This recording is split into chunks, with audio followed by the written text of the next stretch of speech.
Hello, folks. Welcome back to London, England. Here we are at the Gfinity Arena for the Spring Masters 2 final day. You should be saluting People that, mate. Screaming.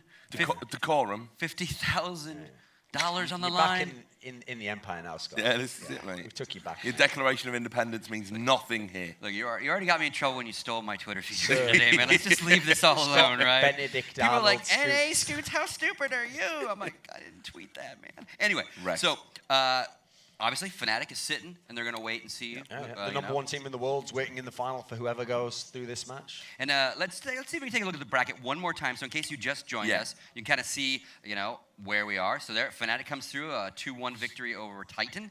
And again, the big one right here, Na'Vi Virtus.Pro.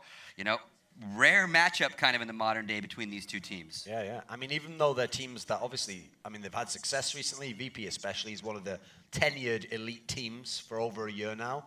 It's rare that they meet up. Like the last time they met with real rosters, I think was the ESWC semi-final, which was a full 3-map affair. But since then, here's the thing, they've gone to Eastern European lands, like Game Show and stuff. But actually, that was where like VP had a stand-in, so I don't know how much you can really count them losing there. Na'Vi often do very much better at those domestic tournaments in their region than they do outside of it. So I think it's actually a matchup where it's a fresh matchup to a degree. We haven't really had it in quite a while.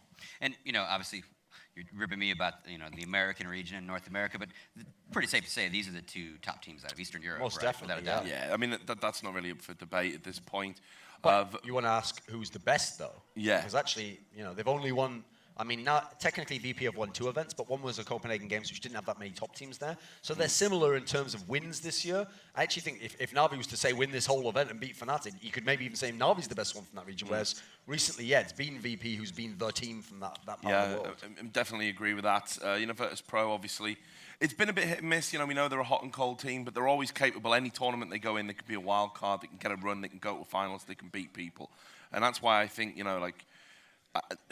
as I said earlier, it's a weird situation to be in. Virtus.Pro were my pick as dark horses, which is strange in itself, really, thinking of Virtus.Pro as dark horses, to be honest. That's a bit of a cheat, even having the option to pick them, because any tournament they go into, they've got to be respected. They've got to be taken seriously.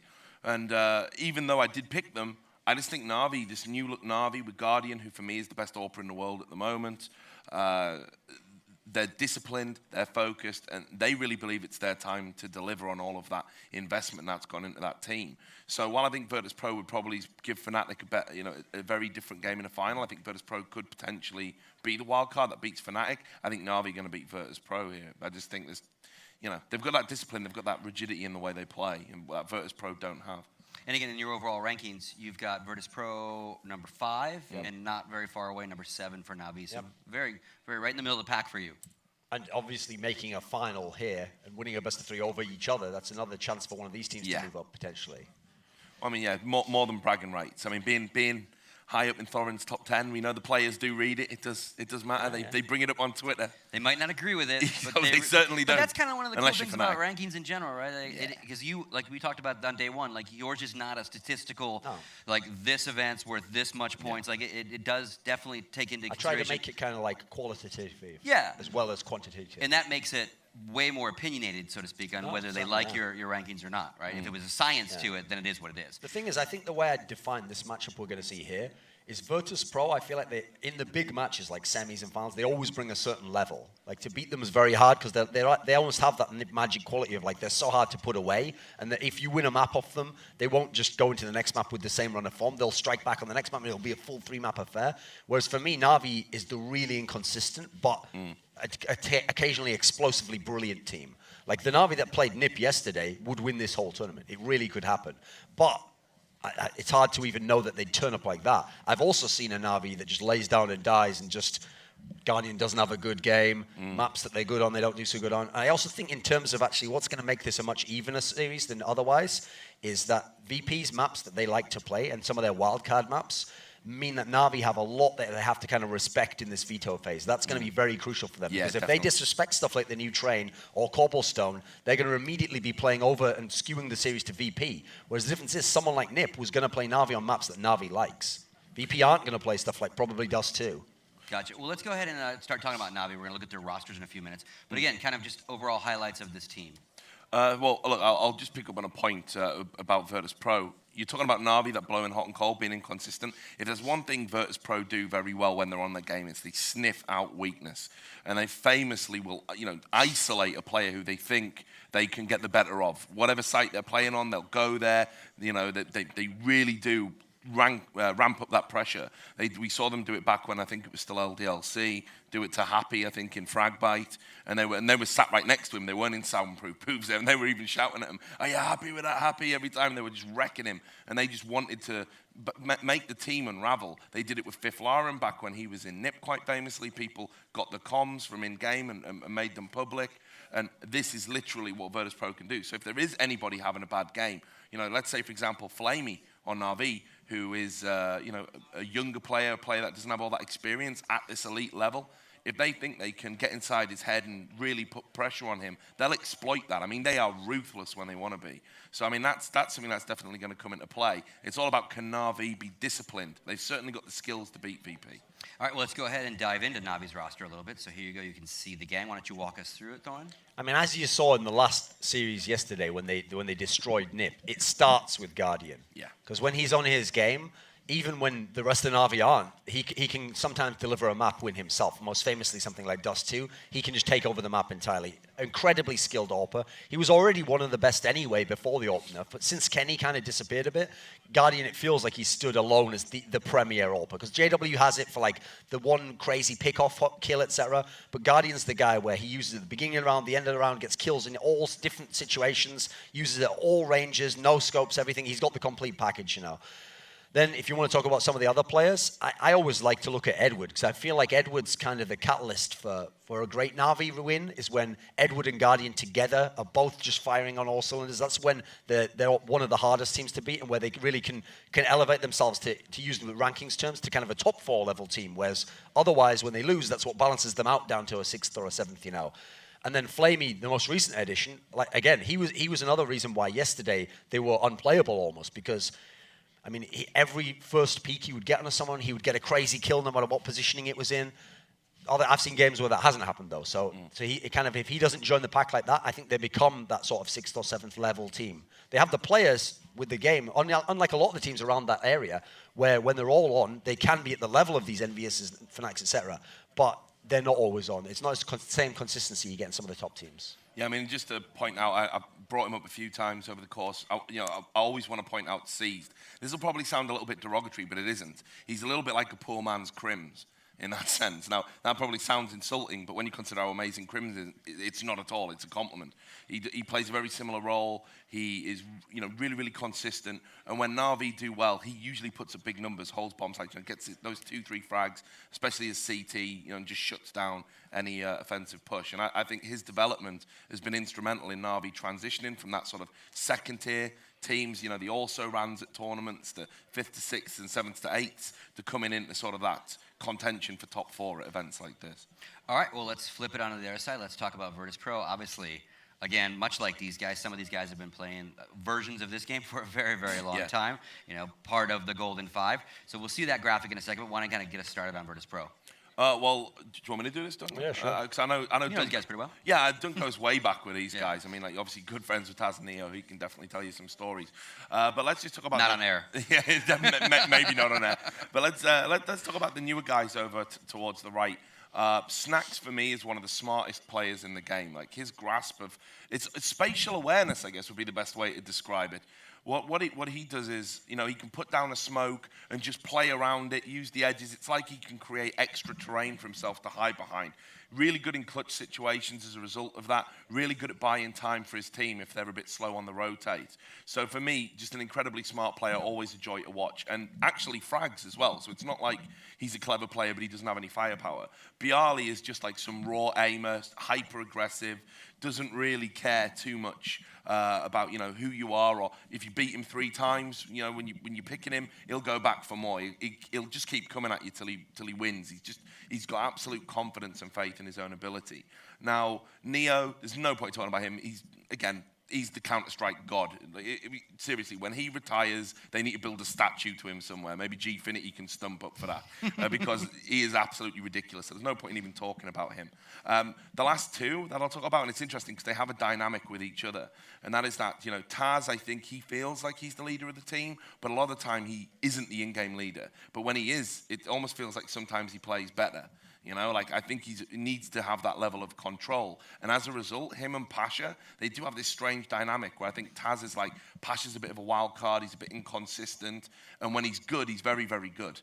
But when he's not so good, I think Taz does get a little bit frustrated with him. And that's one of the dynamics that exists within the team. So lots going on there, but ultimately, in terms of skill and ability, Virtus.Pro are serious contenders anytime they decide to turn up. Yeah. Well, okay, go ahead. One of the problems in terms of what you're talking about there, to define it a bit more, is that when Taz and those guys played before and they had their old lineups, the whole thing was, because we'd had these lineups for a long time, 4, 5, 6, 7 years, the idea was we know how everyone plays, and a lot of it was like, we're going to play intuitively off each other. Like, I've played with you in these positions on this part of the map for so long that I know if I go here, you're watching here and you're going to flash that guy and then I can make my play off that. The problem is Pasha doesn't play like that at all. He's the wild card in that sense.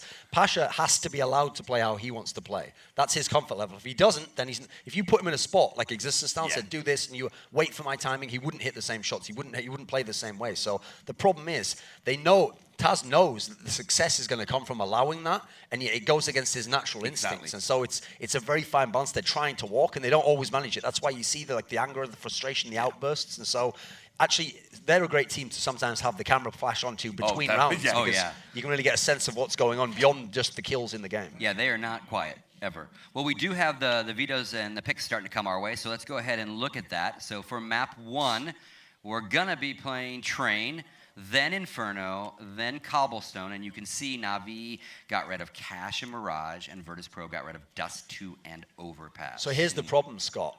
Like I said, the problem for Na'Vi is going to be these wildcard maps. So we think mainly, the 3 obviously is Overpass, Cobblestone, and Train, because Train's the new one. Now we know Na'Vi plays Virtus.Pro, so they weren't going to ban that themselves. They left that. VP took that. And then VP's taking Dust 2, which is Guardian's Playground. They don't play Dust 2 really anyway. So now the problem for Na'Vi, I think, is Cash and Mirage. Okay, I understand those bans. The Mirage one, not as much, but then again, Na'Vi more recently with Flamey haven't been the same gods of Mirage before, and anyway, Virtus.Pro is very strong. So those are fine bans for them. The problem is, it's now allowed VP to first pick Train, which I can't look at Na'Vi and go, they must be really good at that. No, not really. And then, listen, Inferno, that's good for both teams, but okay, I can see Na'Vi having good chances there. So we've got a couple of good maps first. The problem is, this deciding map, Cobblestone. Now, okay, Cobblestone was played in the final as the deciding map that Na'Vi won their tournament, EPL Winter, but that was versus Titan. VP on Cobblestone can be very good. So when I look at these 3 maps, I can only say of these 3 maps that VP should be good on all 3, whereas for Na'Vi, I only know they're good on Inferno. Yeah. Maybe they can play Cobblestone too, but I don't know anything about the Train. So I actually feel like the maps alone are favoring VP here. Yeah, I completely agree with you. I mean, I had Na'Vi picked coming into this. Seeing the way this draft's gone, this veto really does favour Virtus.Pro. I mean, Taz said in his interview yesterday, we love Train. We're so glad it's back. We played it in every iteration. It was a map for us every time. In every version of Counter-Strike they played. Even when CSGO first came out, we had that slightly dodgy version of Train that I don't think anyone was happy with. Virtus.Pro loved it. They love playing it. So that's like almost like a home map for them, and they have put some work in since it's come out, and that was apparent. So you've got that. Inferno, it's not like Virtus.Pro are a bad team on that. It's a bit of a middle-tier map for them. It is very good for Na'Vi. But then Cobblestone, Virtus.Pro are like, yeah, bring it on. We love this map. So for that to be a decider, I don't think Na'Vi are particularly strong on Train. I know they're not particularly strong on Cobblestone. So this is an uphill battle for them straight away. I think they've missed a trick here, because when I look at the pick ban phase here, right, here's the problem. Realistically, you couldn't have gotten rid of Train, because that's the one that VP's going to get rid of, okay? Yeah. Right. They're going to pick that first. But I would have gotten rid of Cobblestone. I would have let Mirage be the decider. Very quick predictions. I'm going to say VP 2-1. I'm guessing I'm going to have to agree now. Even though I wanted Na'Vi and I picked Na'Vi, I'm going to have to say on that veto, it's 2-1 to VP. 2-1 VP. All right, thank you, gentlemen. Let's get right into our second semifinal. We're going to find out who's going to take on Fnatic in the grand finals. Bringing you the action is going to be Knight and DDK. Take it away, guys. Hello, everybody. Welcome back to the Gfinity casting desk. My name is Knight. Alongside me is the one and only DDK. And what a game we've got in store. Yeah, it's going to be really interesting. I got to say, Train, I wasn't expecting that. Actually, I thought maybe we'd see maybe a Mirage because they're both really good at it, but we saw that got banned out pretty much straight away by Na'Vi. They don't want to play Virtus there, so that makes sense. But Train, Inferno, Cobblestone, it's hard to predict. But I'm also worried for Na'Vi's Cobblestone. They're not really particularly good there, I think, from what I've seen online and on some lands. And VP, they love Cobblestone. They love it. They're really good on it. They're really good at just improvising and making really aggressive plays there. They're all over the Cobblestone. So I feel like Na'Vi have to win this in 2 personally. What's your take on the situation? I agree completely. I've watched a lot of Virtus.Pro play Train up towards this event online, and bar the game where they lost against Envious in an overtime, let's bear in mind that they still beat them here at this event on the very same map yesterday. And bar Envious, they've thrashed a lot of teams online in the online ESEA, ESL League as well on Train. And historically as well, these players go way, way, way back, right up until the Pentagram days where Taz and co still played this map. Sure, it's a new iteration, but there's not that many significant changes. And they know it better than they know their own bedrooms, most likely. So I really look forward to seeing Virtus.Pro play Train. Yeah, there's a lot of just basics still going on where it's just a lot about that, how well you can execute the outside play into the yard area with the wall of smokes. It's so typical, and I really wonder how Na'Vi are going to approach it, just generally speaking, in their T sides particularly, because the CT seems somewhat easy to just understand and copy, but it's going to be the T sides where these teams are going to have to find the edges, I think, to win this match. Initially, we saw very, very heavily CT-sided scores when this map first came in. We're starting to see teams kind of work out how to take more T rounds these days. So yeah, it's I'm really not sure about this, but I feel like Virtus.Pro are going to be taking this series personally. I think I had Na'Vi as my behind Titan as my wild card. I kind of felt like Na'Vi could make it, but what about you? Well, I actually put Cloud9 down as my wild card, and well, I'm already wrong. But I put Fnatic to win the tournament, so they obviously played really, really well. But as far as Na'Vi concerned on Train, obviously there's a lot of long-distance battles on Train. I feel like Guardians Orpin could genuinely be a significant thing, both on the CT side and the T side for Na'Vi on Train. If they can try and use Guardians Orp to win a long-distance battle, for example, trying to break into the B bomb site, be it from crawling through upper to get the pick into connector, or pushing out of mid connector towards the outside bomb site and picking off a CT behind bomb train or somewhere along those lines, that could be crucial for them. Yeah, I mean, as the stuff I've seen from Virtus.Pro so far has been really encouraging, how well their CT sides have been held down. I think the last train I saw them play, they didn't even, I think it was against Cloud9, I think, and they just didn't even, oh no, I think it was Envious. They didn't even let the bomb go down. The bomb just didn't go down on any of the sites. Even when Envious were executing him with all the smokes and flashes and stuff, they just couldn't get the bomb planted. And that is kind of nuts, that Virtus.Pro are able to play so well on both bomb sites to just keep the delay and always get the frags consistently. Like Taz on that B bomb site is really, really strong, because he's also got a great intuition for when to be able to actually push the ramp into inner to get the information. So he's always going to be a danger from just flanking as well if the play comes into A. So I mean, you've got to be able to deal with Taz, and if you want to actually be successful here, you've got to be able to take the map control. We are going to see how things are going to go here very shortly between these two teams, but it's definitely going to be a very, very interesting match in this second semi-final here for the Gfinity Masters.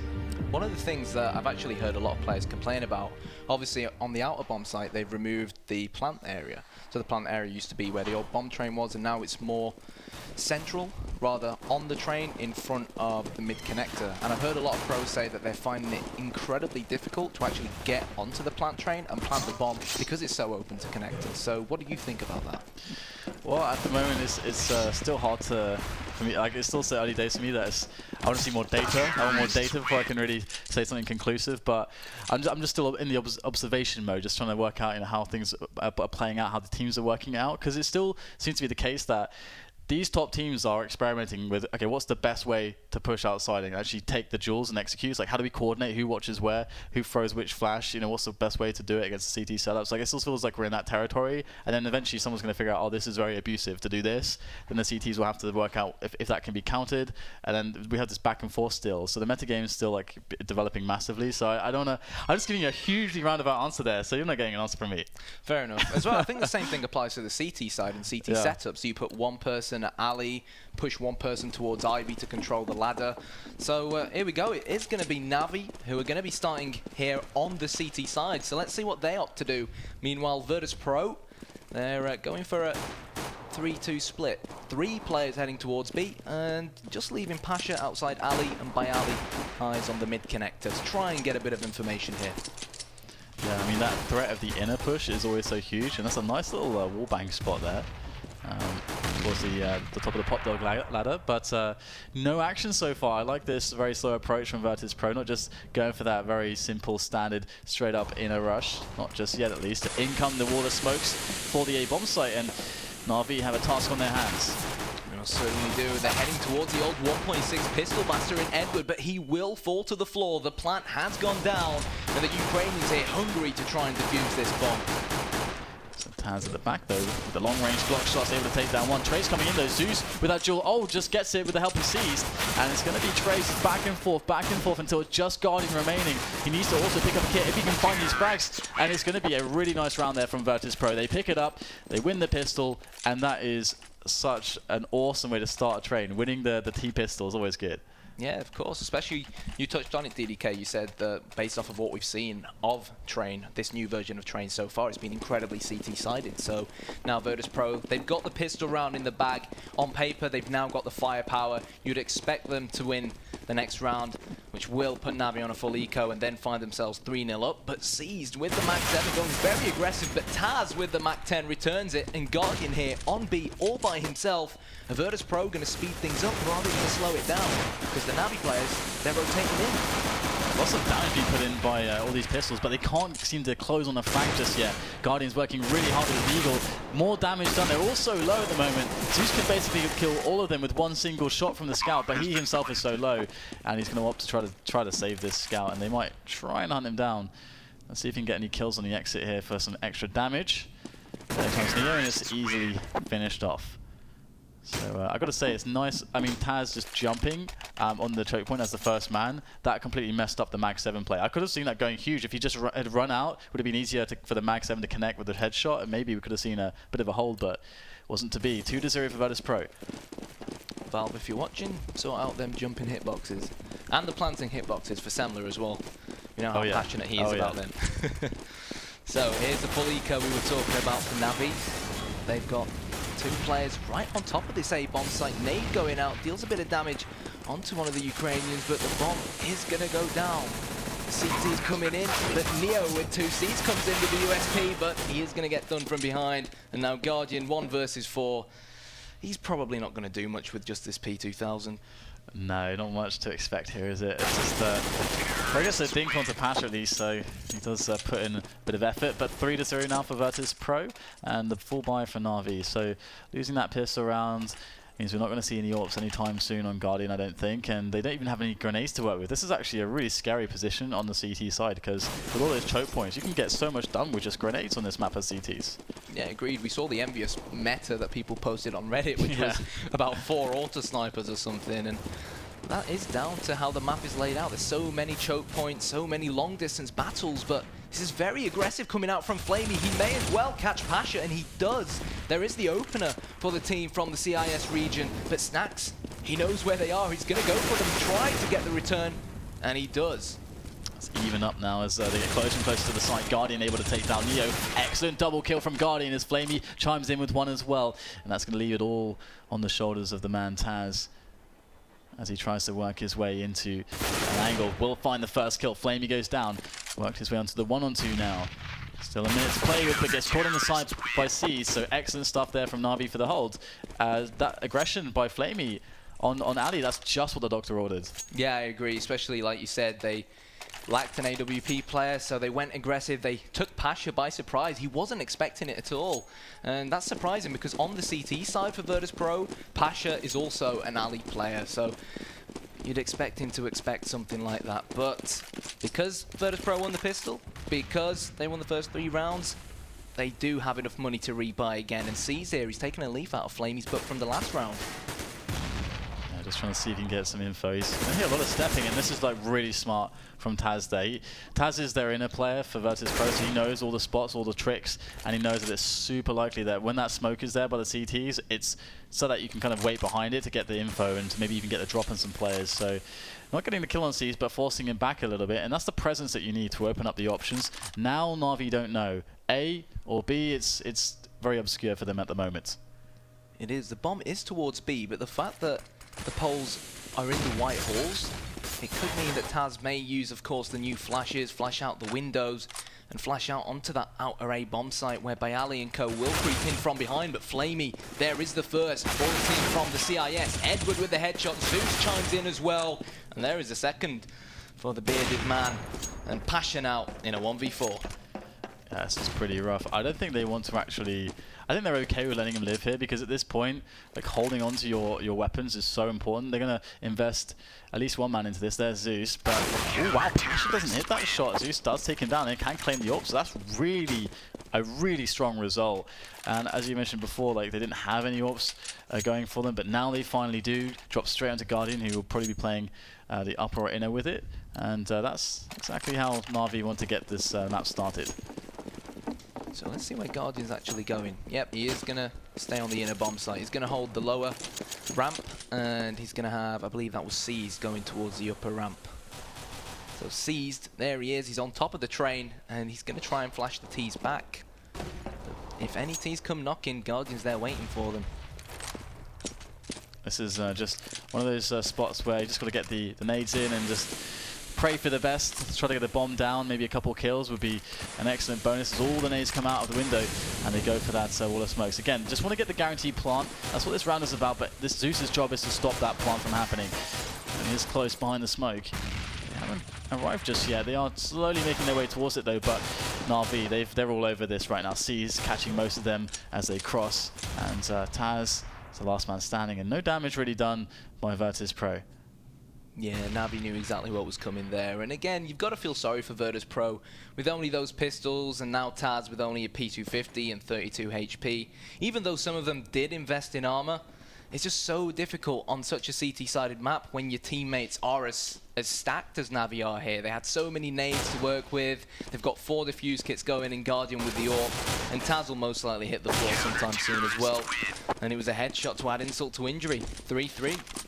Indeed. So now Na'Vi feeling quite comfortable on the money with so many clean rounds there. Two rounds where they only lost 1 player, as we could see. So 3-3, the score has been evened up, and the full buy from Virtus.Pro is going to come in, and we'll get to see how this kind of works with Guardian AWPing on inner against the full buy of Virtus. Now, do they still go for that A play? They've been quite good actually about taking control of inner before making a play, and that's going to always keep Na'Vi guessing. So that's a good base to work from. Nade from C's, dropping Neo all the way down to 82 points of health, but Flamey says see you later to Pasha through the smoke. And Flamey, my word, he's had Ali under full control so far here this game for the CT side.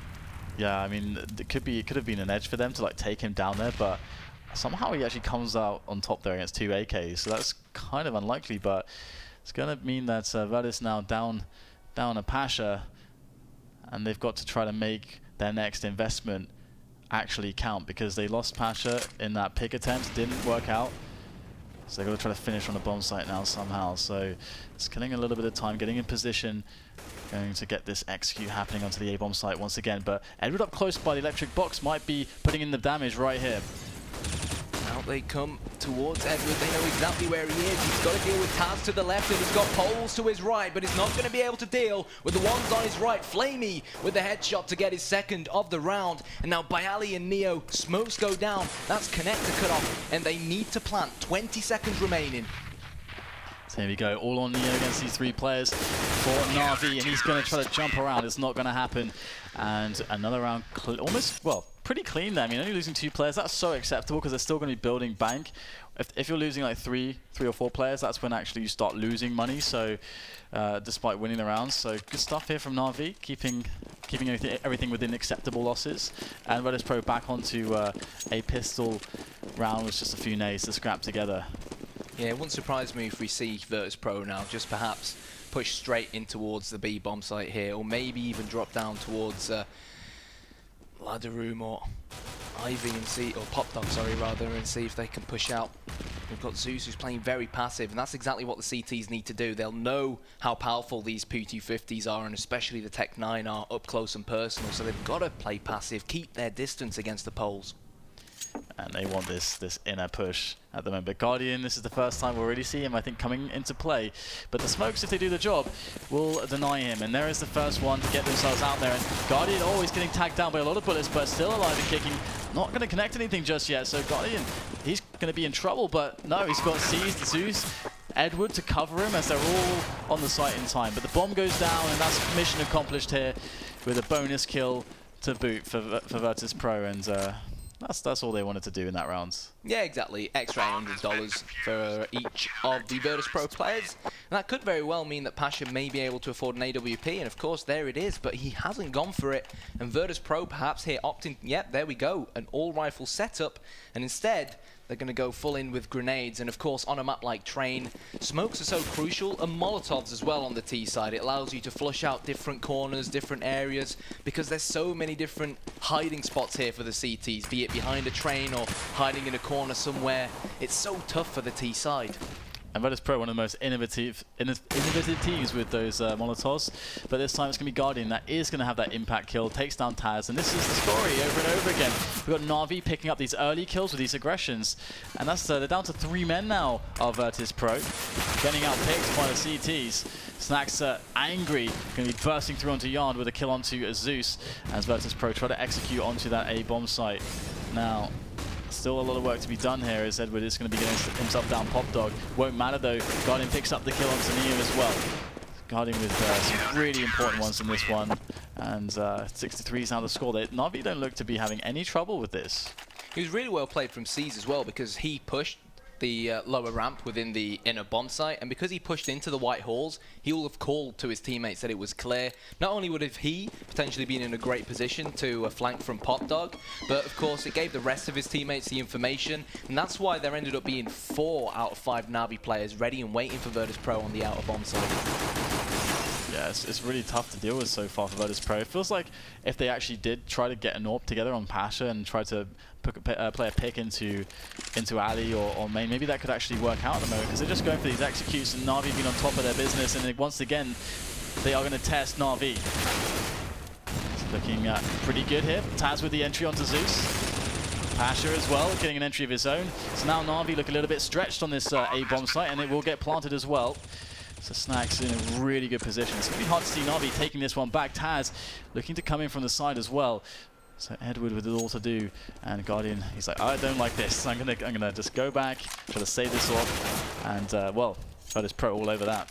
So this time it works. I mean, I guess they just had the confidence in this outside play, and this time it's working out, and that's an important factor. Sometimes you're not playing it's not the wrong play. It's just we didn't hit the right shots sometimes. So I like the confidence of Virtus to just keep trying until it worked. And now, we actually saw Taz in that last round. They're probably listening to you, Dan. They have picked up the AWP, and they're going to give it to Pasha. And again, like you said, Flamey goes so aggressive at that back alley area and keeps pushing. If Pasha can take advantage of it, he may be able to get a kill and spread the CT defense, but Guardian comes in. Headshot whilst moving as well. That is how good Guardian is. Out-AWPing Pasha. And Edward here, well, this could be an absolute slaughtering, and it will be. 3 kills from Edward. And Guardian and Edward there dealing the damage for Na'Vi. And Natus Vincere march on with another round. That is ridiculous. I don't believe it. That's like perfect timing. That's like hashtag get right things right there. That kind of timing is usually only get right gets it. But this time Edward, he has been blessed for at least that round. And 7-4 is now the score. So Na'Vi looking quite strong on their CT side. Virtus.Pro now, they still can put a buy together, but it's looking a little bit strained at this point. Just 2 Tech 9s and 3 AKs. Looking potentially for a faster play towards inner, as we can see them trying to take control there. But the bomb is going to roll down the slope, and that is a disaster. Now Guardian's going to pick up a quick one onto Taz, and it couldn't really be worse here for Virtus.Pro. Yeah, we can see all the Na'Vi players rotating around already. Fortunately, though, Virtus.Pro have picked up. They've retrieved the bomb down to that smoke, and 2 are going to now rotate round away, possibly drop down the ladder, but they're leaving Snacks here maybe to make a bit of noise, maybe faking in a push. Meanwhile, the rest of them push out to the outer bomb site. What a good read there from Edward as well. He's like, well, enough time has passed for them to potentially double back. I'm just going to smoke off Pop Dog now. So they don't really have any options to play with. Na'Vi are just very smart with the use of grenades. basically just squeezing Virtus.Pro until there's nothing left in this round. But it will be a nice entry from Snax to try to open themselves up onto a bomb plant. And so far, it's actually not going too badly. Snax is actually exploding right now. 2 quick entries, but Guardian is alive. And they're on top of things. Again, Na'Vi controlling the situation. And we're going to get a pause in from Virtus.Pro. Yep, pause. And obviously this will give them some time. We've already talked about these pauses, how we saw it work for Titan actually in the last semi-final. And it'll allow Virtus.Pro to have a chat with each other, particularly their in-game leader in Taz. They could be arguing or something along those lines. And just to get their heads back into the game and refresh themselves and decide how they want to take on the next few rounds. Yeah, I mean, they've had very success when it comes to actually just playing outside. I mean, like we've mentioned a few times, we haven't actually seen a heavy picking style. Like sometimes teams will say, hey, actually this round, we've been saving a few times, we've been losing a few rounds in a row. We're just going to hit up the double ops or something and just go for a pick on Ali and maybe main. We saw the one-on-one from Pasha and Guardian. Had that gone Pasha's way, because I mean that changes everything, and that situation can definitely go Pasha's way. So I think Virtus.Pro, what they're doing is, it makes a lot of sense. It's working. It's just Na'Vi are just on top of some of these Angels, and that's really the difference. I think it's very slight. Yeah, exactly. Get a pick at main towards Guardian. For example, if Pasha had gotten that pick and a pick at Ali, and then before you know it, the CT defense is spread and the outer bomb site belongs to the poles. All they have to do is smoke connector, because the rest will be coming from the inner bomb site. So let's see what approach they're going to take. They may very well take a leaf out of your book, Dan, so let's see what happens. Yeah, I mean, sometimes what you're doing is correct. It's just not like someone just misses a shot that maybe they should have hit, or maybe Guardian just hit some ridiculous shots. So you got to give respect to the opponents, and I think that was a nice bit of reflection. Virtus.Pro using that pause that they had in store for them. And now we have the match back underway. So just a pistol now, so they get an extra bit of time to chat if they want to. But we are going to see the outside push, and maybe they can even pull off a plant here. Although Zeus is going to be there to deal the damage with Flamey, and Snax is actually going to get the bomb down. The good old fake. That's the oldest trick in the book. Yeah, and I'm surprised that Na'Vi actually rotated all their men around, and I think they're going to be a little bit angry with that, because if Snax loses this one, it's going to be an extra $800 for Virtus.Pro each, and it will be. So 9-4 will be the score, but like you said, let's see what approach they take now on the gun round to Virtus.Pro. I actually am a little bit shocked that the bomb went down there. Like, yeah, it's exactly. Because it's what trains one of the easier maps, because if you stay around inner, next to the connector, you're so fast to the A bomb site. The bomb site's like just there. It's just like as you come out of goes connector. through CT spawn, or like you said, through connector. And well, the observer's pointing out that Guardian, he's rolling in the dollar right now, 16K. Nice. No auto snipers though. I am disappointed. Yeah, this isn't the train meta game we want. Indeed. All right, so no ops from Virtus.Pro. I think they only really bought an op like once on Pasha. I think that was about it. We have not seen them trying to use that to create opportunities on their T side so far. They are sticking with the rifles, which is indicative of like really fast plays, trying to really explode out of these choke points to get those fast takes. And they haven't been super successful on the inner actually just yet either on these buy rounds. Haven't been successful, particularly here at Ali. Flame has had it on lockdown, and Pasha, there's 2 Virtus.Pro players now there at the back of Ali trying to deal with him. Pasha and Bayali looking to try and play out as a team. Pasha's coming towards him, and that was a great smoke from Pasha. It'll now allow the 2 poles to creep up, but Na'Vi, they've rotated round. Zeus and Bayali, not Zeus and Bayali, Zeus and Flamey prepared for him to come. Yeah, this is actually really, really interesting right now, because they have noted that it could be a weakness to go through Ali. And then they go now. Zeus with the defense. Only 1 kill for him. The trades are there. But Guardian, I think that was a double as well. Excellent stuff from the AWPer of Na'Vi. And that's going to put it all on Snax once again. And that bomb is down in the worst of spots. And there's just no time to play with for Snax. But he might be able to get some extra damage and just be annoying here for Na'Vi. And he's going to find Flame. He gets the spray down. And there it is. Guardian with another frag. And it was a nice idea. I think you highlighted it. Like Flame has it on lock on Ali, but he's playing so aggressively that it feels like he's asking to get picked actually in some of these spots, just sitting there with the M4. Like if 2 guys peek at once, you'd expect maybe that he should actually lose that duel, but so far he's just been consistent. And Virtus.Pro, last round of the half, and of course we have the force buy. So is it going to be inner? Is it going to be outer? Let's wait and see. We have 4 rifles for Na'Vi, but C's gets the first frag here for the team from the CIS. A headshot onto CS 1.6 legend in Neo. And now Virtus.Pro here, they've got to try and decide how they want to try and approach this. At the moment, they're taking their time. They have retrieved the bomb, which is the good news, but they're so spread out here from each other. And Seized, yet again, going so aggressive up against Taz. Fortunately, though, there is the headshot with the Tech 9, and now it's 4 versus 4, and this favors Virtus.Pro.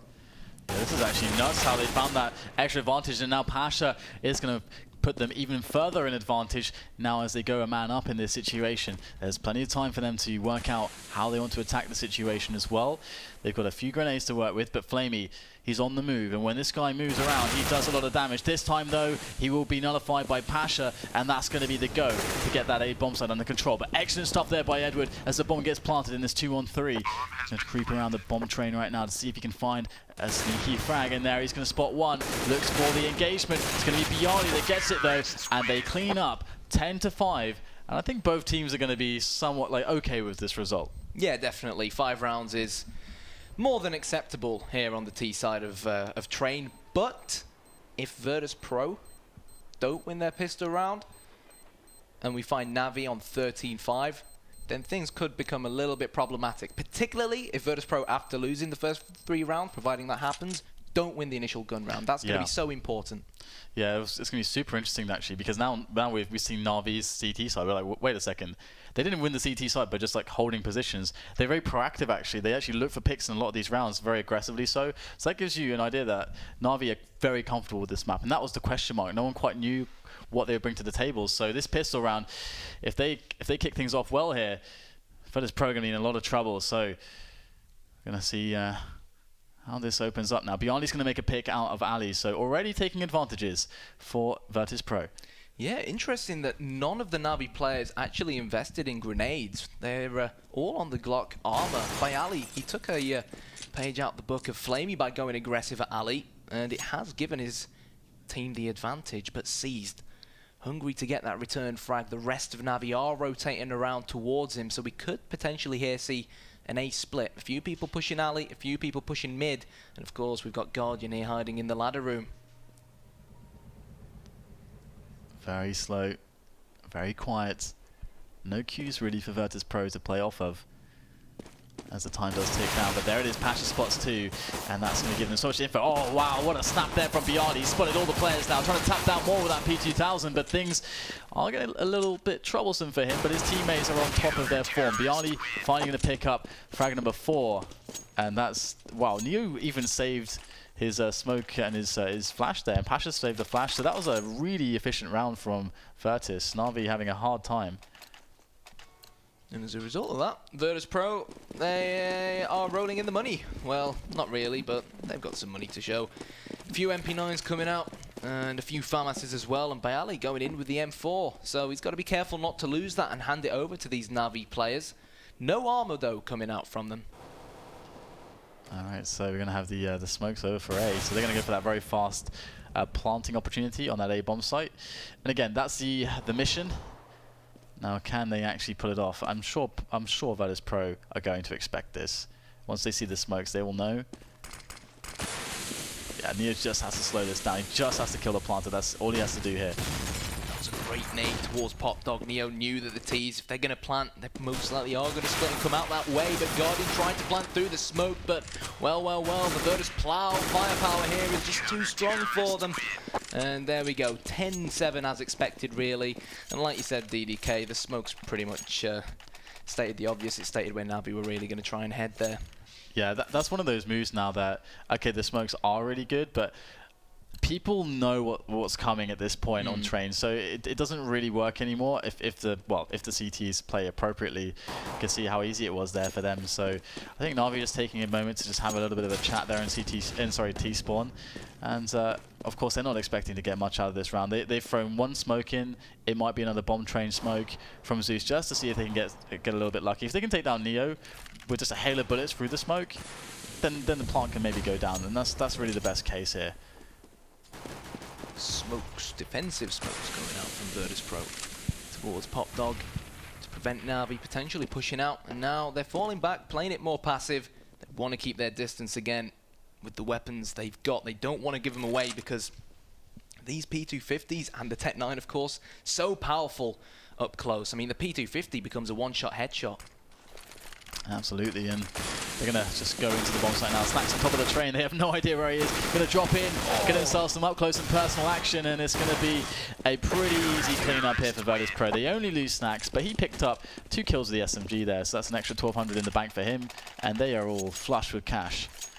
Yeah, and that's why I mentioned it in the second round. Na'Vi didn't buy up armor, so that Guardian can get his hands on the big cannon that is the AWP. And I'm interested now in seeing where he's going to head with it. Is he going to go towards connector and try and get a plant towards a frag, towards the outer bomb site, or is he going to head towards the halls and try and get a frag down towards the B ramp, towards a CT hiding near spawn?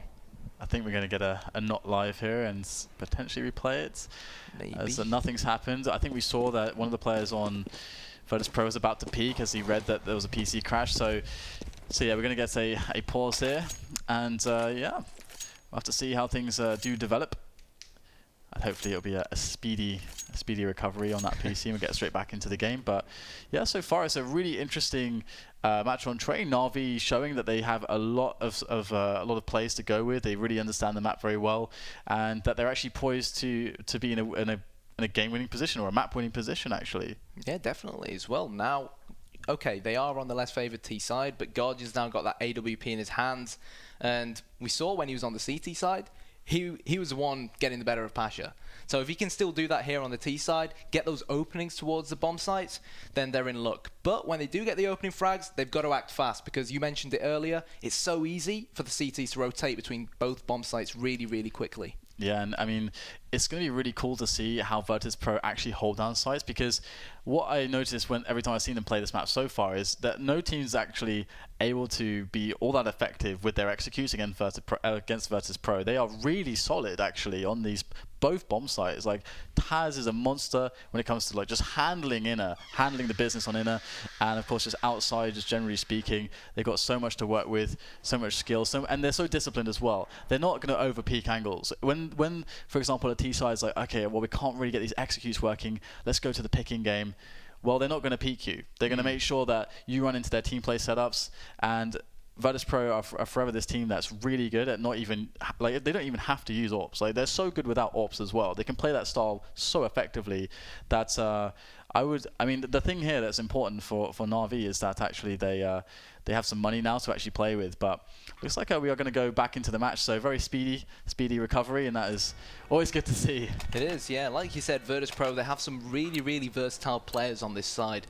But what worries me and also surprises me is that Virtus.Pro, we've got Neo, who's actually sticking with this MP9. I mean, the FAMASs, I guess you can argue for and get away with up against the AK-47, but I worry for Neo. But if he does get a kill, then the kill bonus will be lovely. Absolutely, it's going to be pretty juicy, and we'll have Na'Vi actually pushing in. Actually, no mates to support that, and so that's kind of cool just to get a guy deep in. And it's going to be Edward, but Neo's got that position, has the SMG, and that's just the right range for it as well. So now Na'Vi are down a man. They didn't get any map control out of it, and we're going to have Seas. He's going to run his attempt, but he's actually got the bomb. He's really far forward. They will spot the bomb. The rotation will commence as well. So Na'Vi in a lot of trouble here. Yeah, Neo definitely proved me wrong. Kill bonus is now his, but Bayali, M4 kill onto Seized, and now the CT's one man up unless Flamey can do something about it, and unfortunately he can't, as Virtus.Pro slowly march towards not only their 9th round, but we could then see Na'Vi have to eco, and that could see them tie it up at 10-all. Yeah, we can see them going for this save, and again, something that could really work out for them is if Guardian can try to open up with a pick. But again, it's this situation where the only guy that might be opening up for an angle is maybe Snacks at the start of rounds. But Guardian's coming back in here. He wants to get some damage done. He doesn't want to just get hunted down. They want to make a round of this as they've re-emerged from Pop Dog. But 20 seconds left, and they're really exposed in the yard right now. Now, look how smart Virtus.Pro are. They're waiting for the angles, but Zeus is actually going to pick up a kill onto Bialy, who did hear the stepping, and the bomb is going to go down with 7 seconds to go. So Na'Vi have somehow made a round of this. They have. It was a safe plan, but Pasha has come in, and now the AWP beast that is Guardian is all by himself. AK picked up, Snacks hits the floor, and now it's 1 versus 1. between the Slovakian and the Pole, and the FAMAS wins it for Virtus.Pro 10-9. But you know what? Considering that was 4 versus 2, Guardian and Zeus did incredibly well there to plant the bomb as well, and that could allow them to buy come this round, and they could force it up. And it's actually really smart the way that Virtus.Pro set up, because they knew that they were down a man. So instead of trying to stretch themselves too thin, you can see that they're like, well, there's no time left. So if we just have a setup where we're right next to each other in connector, we can easily trade. We've got the man advantage. And they played everything right there, but it's just the sheer skill of Guardian and Zeus in that clutch situation that pulled Na'Vi back from the brink. But still, Virtus.Pro do pick up the round. Severe economic damage was sustained, but they're still okay. And if they get a clean one here, then they can repair that damage and not have to worry too much. But Na'Vi not running any orbs this time. Well, that is the question. Can Na'Vi repair that damage? Molly in the hands of the in-game leader for Virtus.Pro, and Pasha now looking to try and give Flamey a taste of his own medicine here at the back alley. Yeah, and it's Pasha's not going to be, I think, peaking as freely as Flamey was. I can see Flamey is looking for something there, but I don't think Pasha's going to give it to him. As we have Na'Vi just using the clock as they can, trying to get some players to move, to peek, to get some info. But so far, there's just no give in Virtus.Pro. They're not really giving any info or opportunities for quick frags for Virtus. Sorry, for Na'Vi. Yeah, they're basically saying, come on, Na'Vi, show us what you've got. We want you to come to us. We're not going to show you anything. And as soon as that smoke disappears, Ali, you know what? Pasha's got a Molotov for them, and now he's going to change his position because he knows Na'Vi, with only 30 seconds on the clock, are going to get a move on, and he is prepared for them. By Ali says thank you very much as he gets a frag as well.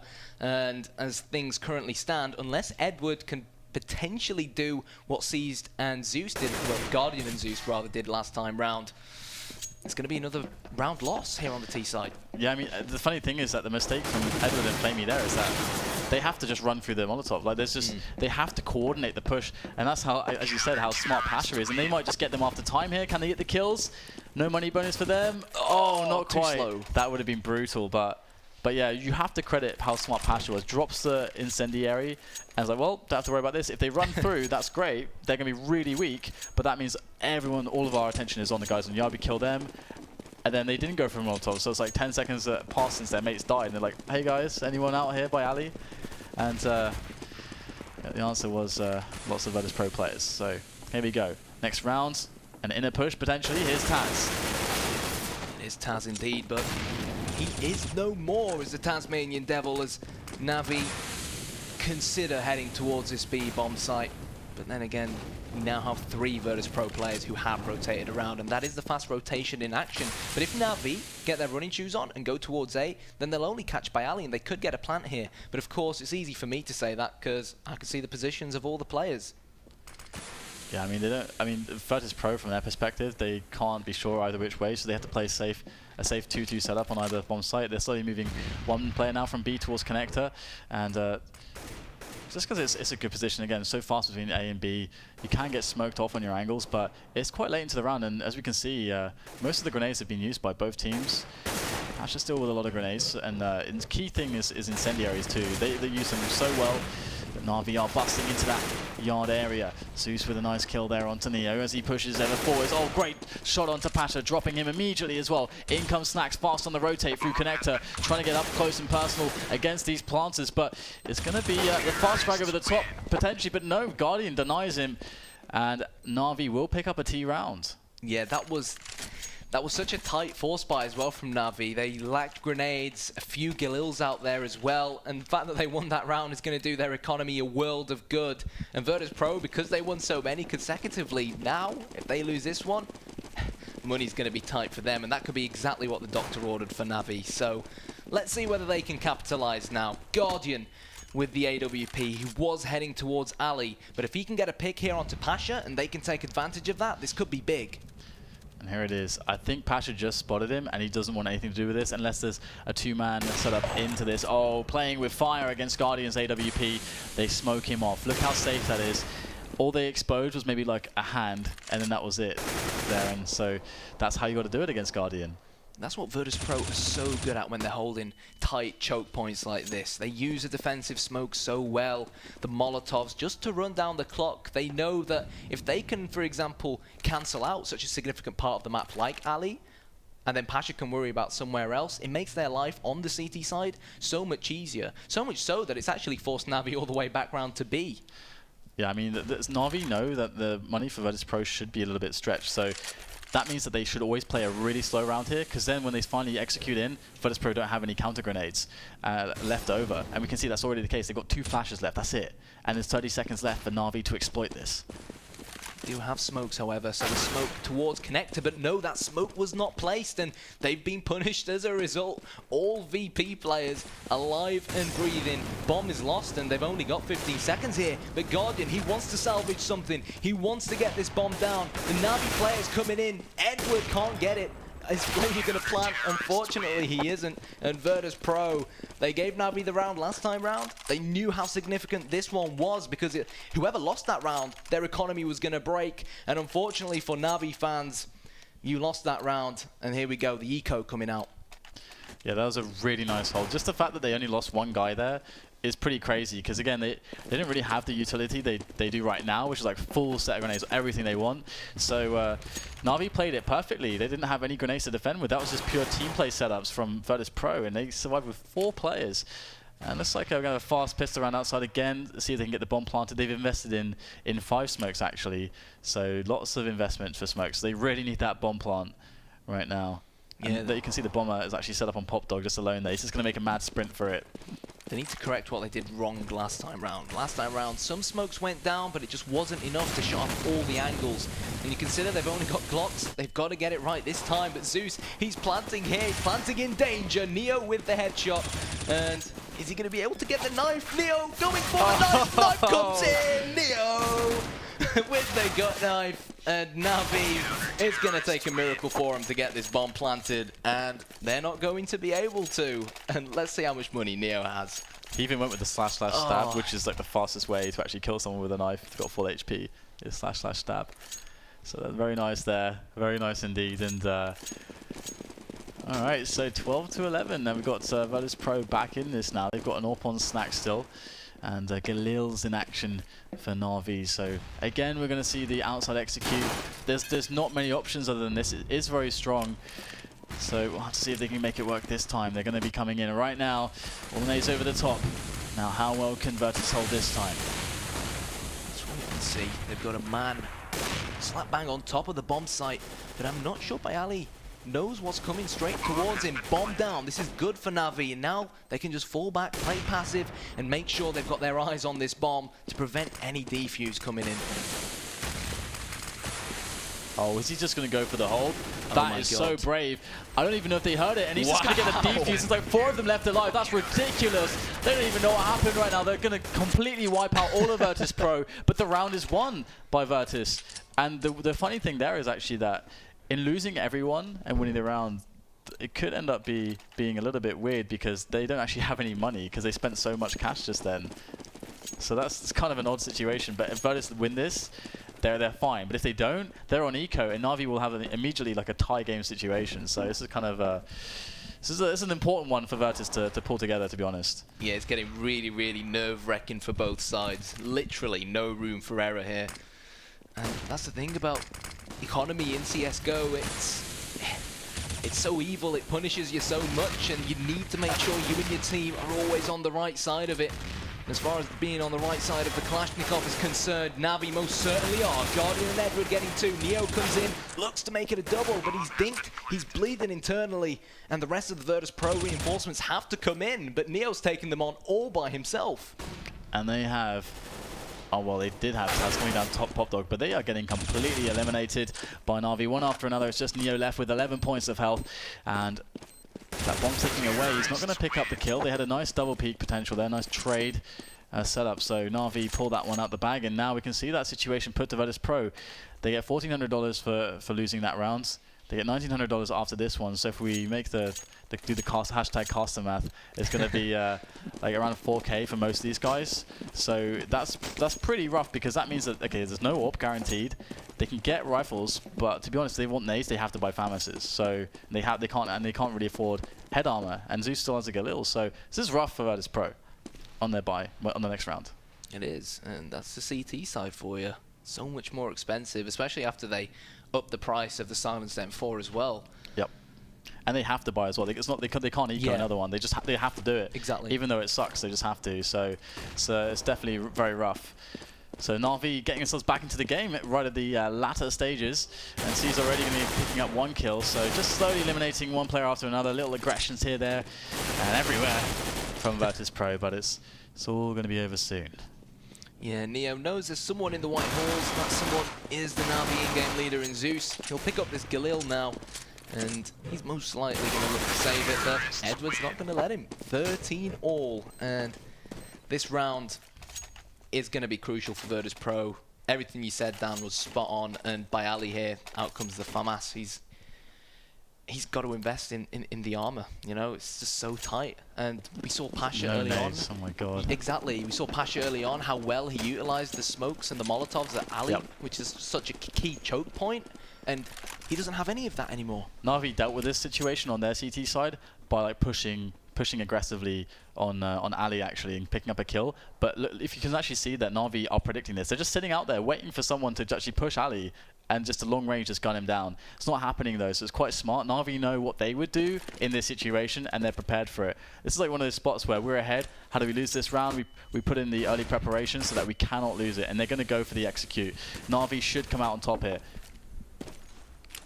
Taz versus Zeus, and Zeus has no idea how close Taz is. He's just going to fake the inner bomb site push, and you know what? It looks like it may very well be working. We've got 3, in fact 4 Virtus.Pro players who've rotated all the way around there. Neo now has heard the calls from Snacks that Na'Vi, that Natus Vincere are running. They're stampeding into this bomb site. Kills being traded. It's 2 versus 2. Pasha holds on to a thread, and now he climbs into heaven. And this is going to be tough for Na'Vi to plant here because Pasha and co are in great positions. This is a good effort so far by Virtus, but you still have Guardian scanning around with the AWP. Taz will get the better of him. Very, very important frag there by Mr. Taz. Oh my goodness, great shot there by C's, and that's going to secure the bomb plant for Na'Vi and a very tense one-on-one. Now Pasha, he's got to make this happen for Virtus.Pro. They don't have any cash to work with. This would be Na'Vi taking a really big swing of momentum back into the match and potentially taking this map. So everything's on Pasha right now. His experience really needs to come into play. He doesn't have a kit either. This is looking really grim for him, to be honest. What can he do here? If C's plays this perfectly, this should be over. Oh my goodness! How on earth did that happen? Pasha somehow gets the kill, but I don't know if there's enough time. Indeed, there's no time, no kit, unfortunately for him. That was the state of their money. They had to cut every single corner, and that means no kits. So Na'Vi pick up the round, and once again, Virtus.Pro, they might have to play for the overtime here because they can't really put a buy in here. Well, you can see how much that round meant to Na'Vi. Pasha so unlucky not to have a diffuse kit. In all honesty, I was so surprised that C's showed so much of himself in the first place. But the CS gods are in favor of Na'Vi. Virtus.Pro only with pistols, Pasha with a smoke, a few flashes here and there. And Pasha, he's hiding behind the double boxes, but surely Na'Vi are going to check that. But Virtus.Pro, they've gone so aggressive here. They know they need to be up close and personal to deal damage with these pistols. Ouch. Yep, they checked it. Ouch. These frags, these nades. Brutal. Na'Vi definitely taking good control of this round, as they should. They are losing a couple players though. Oh my goodness, all of a sudden we're down to a 2-on-2. However, no armor for Taz. Neo's on 2 HP, and there's no Kevlar on anyone. So Taz, oh my god, he finds a fast headshot onto Flamey. All of a sudden, this chaos has resulted in Virtus.Pro standing tall, but there's Guardian. He's got the pistol out. He knows they're weak. He's going to have to go back for the bomb now, and this is a ridiculous situation for them to find themselves in.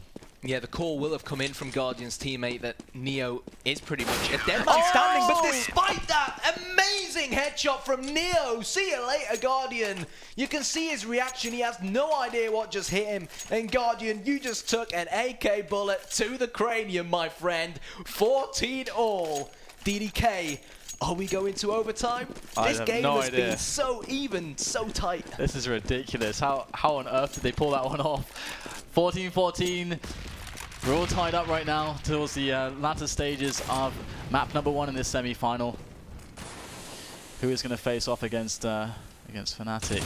Well, Taz is going to open things up well for his team. He is very weak now, though, but very important kill for him. However, on the other side of the map, Snax does go down as well, so all evened up at the moment. Neo, I think he may have heard some footsteps coming in from Edward. He's focused on that area. Mollies and nades going in. He's just waiting to see if he can get a frag that will leave his team 1 man up.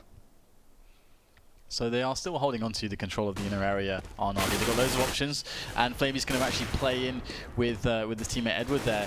Great team play. They pick up the kills. Neo's very close though, and Edward's so low. Surely, oh my goodness, he doesn't get the frag. I don't believe it. But Guardian comes back into play. That's a 2-on-1 advantage now going for Na'Vi. Virtus.Pro, all they have left is Taz on 6 HP. They've done more with less, so you can't count them out now. Spot on, and he has to take a gamble here. He has to sit on one of the 2 bomb sites, or maybe in connector, and hope that Na'Vi come towards him. Making their way towards Ali, which suggests that they're going to have their hearts set on this large array bomb site, but with only 15 seconds to go, they've got to get a move on. They've got to plant this bomb. One player plant the bomb, other player cover the other, and you know what? If they plant the bomb here on the outer bomb site, Taz is going to be far, far away. This is going to have to be legendary from Taz. Well, that last round was legendary, but he's not going for it. Yeah, this is, I mean, they need everything they can pull into the next round, and he has no idea where anyone is standing. He does have a kit though, and so he wants to save that into the next round. I think this is definitely a smart play by Taz, but what a ridiculous round, series of rounds we're seeing going down to the wire between these 2 teams since Taz backs away safely, and I think Na'Vi are just happy to just survive here, keep themselves with those weapons that they have and not take any risks. Although, I think Edward actually died to the bomb there. So he did die to the bomb just to prevent a potential ninja. But here it is, it's going to be Na'Vi on 15 rounds, Virtus.Pro on 14. We have a Scout on Pasha, CZ on Bialy. Snax is with the 5-7, so yeah, the car boot sale comes into play for Virtus.Pro. Quite literally sat here shaking my head. These buys from Virtus.Pro, is it going to be enough firepower, or are Na'Vi going to head into DE_Inferno with a 1 map lead? Who would have thought it? Na'Vi beating the almighty Virtus.Pro on Train, a map which they've looked so strong on online, and of course they beat Envious on yesterday. Let's wait and see how it unravels, because this is going to be one heck of a round. And all they can do is wait for Na'Vi to push into them. They don't have the ability to make these aggressive plays at the moment. Although Pasha was actually able to take Edward down with a quick tag on the Scout. So mobile with that Scout, and he's using it well. And so now Na'Vi just they want to end the madness. They want to get in here. They want to finish it off and abuse those advantages as they do make their way in. Just for a quick peek or 2, and then back away. They forced out some of the grenades from Virtus.Pro, who are very light on grenades now. Just 3 left, in fact. 3 flashes, that's it. And 1 kit, and it's on Taz. This is difficult. It really, really is for Virtus.Pro. But let's see what Na'Vi are going to try and execute. Snax is going to go for the pop flash to try and clear out this lower B bomb site area. But he's not going to find anyone. But we can confirm that Nat has been seared. They have to move now. 15 seconds to go. Snax in a great position to capitalize, but it's not going to happen. But Neo and Pasha come in. Scout kill from Pasha, M4 kill from Neo, and Virtus.Pro with 6 seconds to go. GG has been called. Ladies and gents, we're heading to overtime. When it seemed like the Virtus Plow were out, they somehow still managed to grab it. And can you believe it? That round from Neo, where he finishes it off with the clutch, like survives with 2 HP after taking down, I think the guy in toilets, I think it was, and the White Halls, picks up the AK, and then with 2 HP, no armor, that clutch was insane. And you can see how important it was. 15-15, overtime on Train. This is a really good semi-final so far, and we still have so far to go. So we've got the overtime, and I don't know what's going to happen. This is amazing. It's just too close to call, you know what I mean? I guess now both teams, they've played 30 rounds against each other, I guess. Let's see what information they've managed to get on each other, how they try to counteract it. Let's see what both teams as well have under their belts. It's MR6. They've not got much breathing space here. They've got a heck of a load of money to work with, but no AWPs coming out from Virtus.Pro, so that's an interesting approach from them. Yeah, I think they play this so well, just the Rifles playing behind their smokes, in their team play setups. And it's kind of nice because they don't take the gambles against potential AWPers like Guardian. So, because I think that's what would happen potentially is you're up against Guardian in a one-on-one, and I guess they don't like that situation, and I don't blame them. Guardian's pretty good. Look how aggressive they're getting here towards Connector. They're literally, this is what Virtus.Pro are known for, playing sexy, aggressive Counter-Strike. They're not giving Navi any breathing space here. Last time round, they gave them room to play. Now they're not going to let them do it. They're going to say, look, we're going to do what we're known for. We're going to get up close and in your face and, well, try our best to demolish you, and let's see whether they can do it. This position from Neo is actually incredible. Look at this, he's going to actually turn the corner, and oh no, the spray does nothing, and they're going to pile on through onto that bomb site now. Biardi's the next point of defense, but it's Snax. Snax is the one to pick up the double and put some control back into the round for Virtus.Pro, but it's still going to be a hard-fought battle to stop this bomb from going down. If that can even happen at this point, Snax is going to try his best on the bomb train itself, but it's going to be very difficult now. But in comes Pasha from the side, and Virtus.Pro enclose around Na'Vi. And it should be pretty easy to deal with Zeus now. He's locked away, and Snax has the key. He most certainly does. Virtus.Pro, they somehow managed to salvage that round. And like you said, Neo early on was in such a good position, and it's so disappointing that he didn't get the frag there in the end. But now this is the thing about MR3. We can see the finances here of Navi. They are going to buy these AK-47s. They were fortunate that they planted the bomb, but if they had lost that round, then it may have come back to haunt them. Meanwhile, Virtus.Pro, it's a full stack from them. Look at the amount of smokes they have. Look at the amount of Molotovs. It looks like Navi are going to go for another execution here. They're preparing with these smokes, and Zeus is preparing here by breaking down the windows. But did they just land the grenade on him? I'm not sure, actually. I think I had like a dink or something. Yeah, they must have done. I think he got wallbanged or something like that, but we're going to have the push coming in again from Na'Vi. And this is just train, just these pushes on yard. It's unrelenting. Everyone knows what's going to happen. Oh, that's a good angle there from Snax. Somehow doesn't find all that much damage. Decent attempt though. We'll have Neo coming into play as well. And Snax up on the bomb train. It is a hail of frags coming from Virtus.Pro. They clean up excellently and really showing that they can hold down the yard very effectively. And that's why they're so dominant. Even if the push does go to inner, Taz has been very consistent there as well. Yeah, and there's that's exactly what I was talking about. We can see Galil's coming out. It's going to be a tough buy here coming out. Sees only 3.2k. So again, a significant lack of nades for Na'Vi. And the last two rounds, we saw them try to execute quite heavily, utilizing the smokes on towards the outer bomb site, and Zeus flashing in from inner. But they tried A twice, they didn't have much luck, and by the looks of things, to no surprise, they're going to try the inner bomb site, and that was probably the nade that no, that won't have been the nade. Would it? I mean, it dealt around 40 damage to Zeus. I'm thinking back in the last round. Can you warbang with the M4 like that, deal that much damage to that? I'm not actually 100% sure, to be I honest. want to download the demo, take another look at that. Alright, so we have Taz again waiting behind that smoke. We talked about that before. Very standard position at the start of the round. Snax is there to deal with any players that come through upper, and there are about to be a torrent of terrors moving their way through, but great shots. Both Taz and Snax locking it down. This is looking very dominant now, as there's just two players left here for Na'Vi, trying to get their way into the site. Zeus does pick up one frag in consolation, but he's leaving Edward with 4 men to kill. It's not going to happen. Virtus.Pro pick up all 3 rounds in the first half of overtime number 1 for map number 1 here in semi-final 2 for the Gfinity Masters. Solid stuff from Virtus.Pro, really was. And we saw already in normal time how strong their CT side was. When you give them so much money, they can use it and abuse it. And Na'Vi here, quite literally, they don't have any room for error. And they are going into the more favoured CT side, however, where they did get 10 rounds themselves. So let's see what happens for them. Are we going to go into a second overtime? Can you see it happening? Oh yeah, I mean, absolutely on this map. And the thing is that we probably won't see many AWPs either on the T side, because they're going to be thinking of the situation where, and it depends on how confident they are in getting bomb plants, because there's so few rounds and you get 10k. So if you buy an AWP and full armor and nades, it's like 7k or just gone. Yeah. So you got to be careful with that. And we will see Guardian go for the AWP, and he isn't going to buy up many nades, despite being able to buy up a lot. He doesn't get a kit either. Very smart to conserve his economy a little bit in this round in case he does die. He can still get M4s in the consecutive rounds. Okay, but faster push coming in here from Snacks, just walking out into yard, taking a kill, backing away. Very, very crazy start to the round here, just pushing all over the place. And it's going to be Na'Vi coming out better.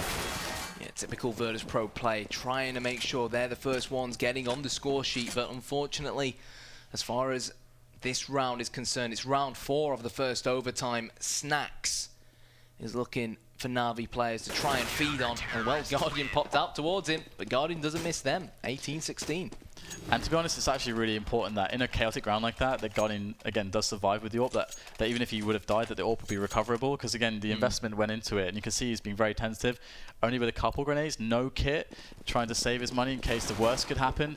And now we're going to have a next round play out, and Virtus.Pro are going to be scrappy in that way, because they weren't really going for an execute there, they're just pushing all over the place, playing individually, and they can be dangerous like that, but got a feeling we're going to see the execute now from them, just the set play of grenades and the smokes on the A-bomb side once again.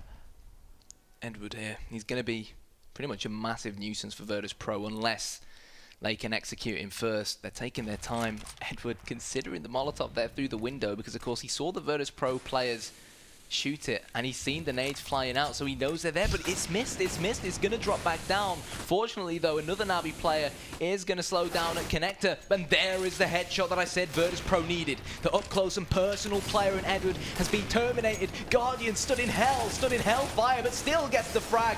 Zeus and Flamey with a frag each, and Bayali and Neo now in this 3 versus 2, make it a 3 versus 1, and it's now a 3 versus none. Na'Vi, one more round is all they need to send us to a second overtime. Is it going to happen? I gotta say, it's really weird with Edward there, trying to like throw that incendiary, because what is he hoping to do? Because he's waiting for the queue of nades to come in, but then they're gonna leave that exactly, position. That's what I was thinking. So it doesn't really make any sense. And he's like standing at E-box, just thinking, I guess I'll pull out another nade. I'm not sure, and then they just get completely wrecked. I think he may have been better off just throwing it into Pop Dog, because they were most likely going to drop down Pop Dog. Exactly, that would make a lot more sense. Kai Knight. All right, well, we're into the last rounds. Na'Vi just need one more to force it to another overtime. It is definitely going to be a battle of who can get that the golden T round. That's what it's going to be all about. Now Virtus.Pro, they've got only Tech 9 on Snacks, unfortunately, for him. And Pasha able to pick up a frag over towards Ali, so this time he's going to prove the better of Flamey in his aggressive tendencies on those Ali peaks. Could be the downfall. We'll have to see if it can compound into a strong push for Virtus.Pro or a weaker defense for Na'Vi. Oh, Snacks, he doesn't have an AK-47, but he does have a heck of a load of nades, so he could act very well as a utility player here. Use the smokes, shut off some areas, use the Molotov he has as well to clear potential corners where CTs might be hiding to aid his teammates. But it looks like they are going to try and push out towards the outer bomb site. Guardian gets caught with his hands in a tangle. Zeus now very low on HP. One of the last CTs trying to hold up the bomb site. Pasha will get his second of the round. And now 5 versus 2. Is it good night, Na'Vi? It is. There you go. And Pasha, see, I'm telling you, he knows that you have to run through the Molotov in that spot. Like, you just have to run through it. Like, you just have to. There's no other opportunity. Your entire team is pushing into the yard. You got to go through, and he does it. He gets the key kill there. Guardian goes down straight away. Really nicely done there by Virtus.Pro. Honestly, these nuke performances from both teams, I feel like Virtus.Pro were like slightly better than Na'Vi, but it's so hard to call. But it's really, really exciting to get the first map to be so close like that. We get our overtime. Now we're going to go into Inferno. I have no idea how to call this one either, to be honest. It's just such a close semi-final. Well, like they said on the Gfinity desk, both teams are so solid on Inferno, the same way they're both solid on Train. But I'll tell you what, if Inferno's going to be anything like Train, then we're in for one heck of a game.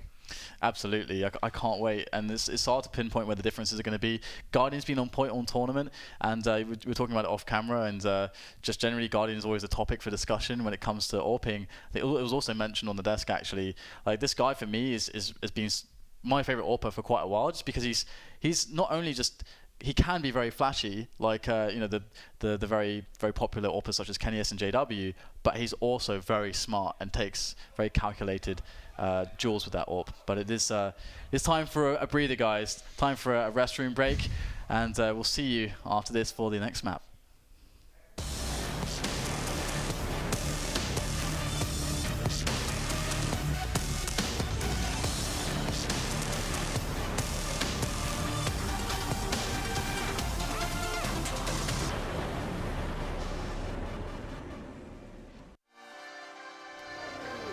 I'm on it.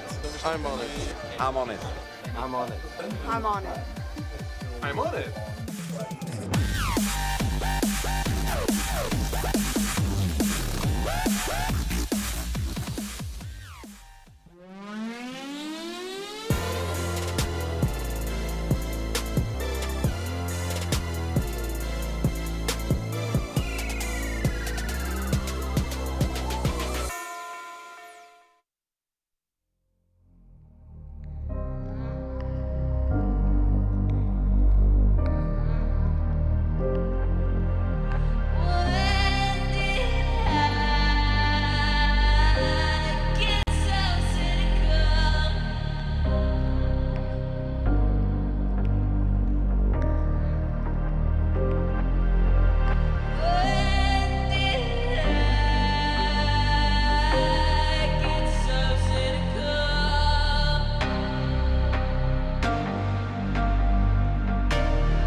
is fleeting, you say. When I grab your hand, you turn away. We chased after the sun and the fading light of day. Watch the broken shards slip away.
Down on me and I can barely breathe.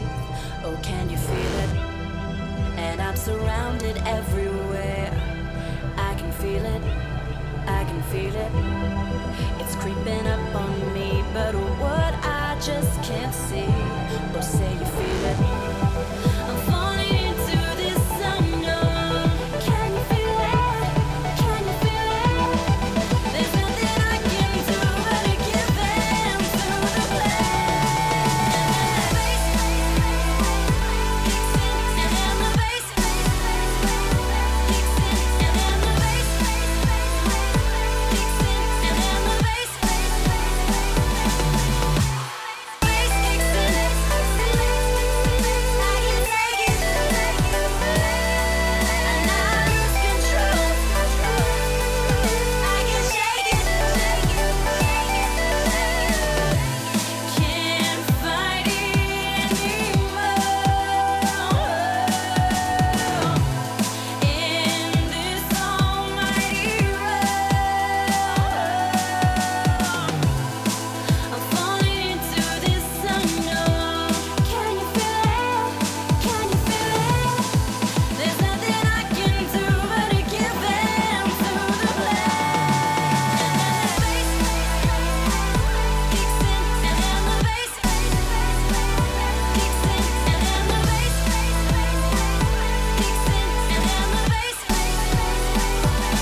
restless, left me helpless, wanting more.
All right, guys, welcome back. Sorry for the slight delays there, the technical difficulties.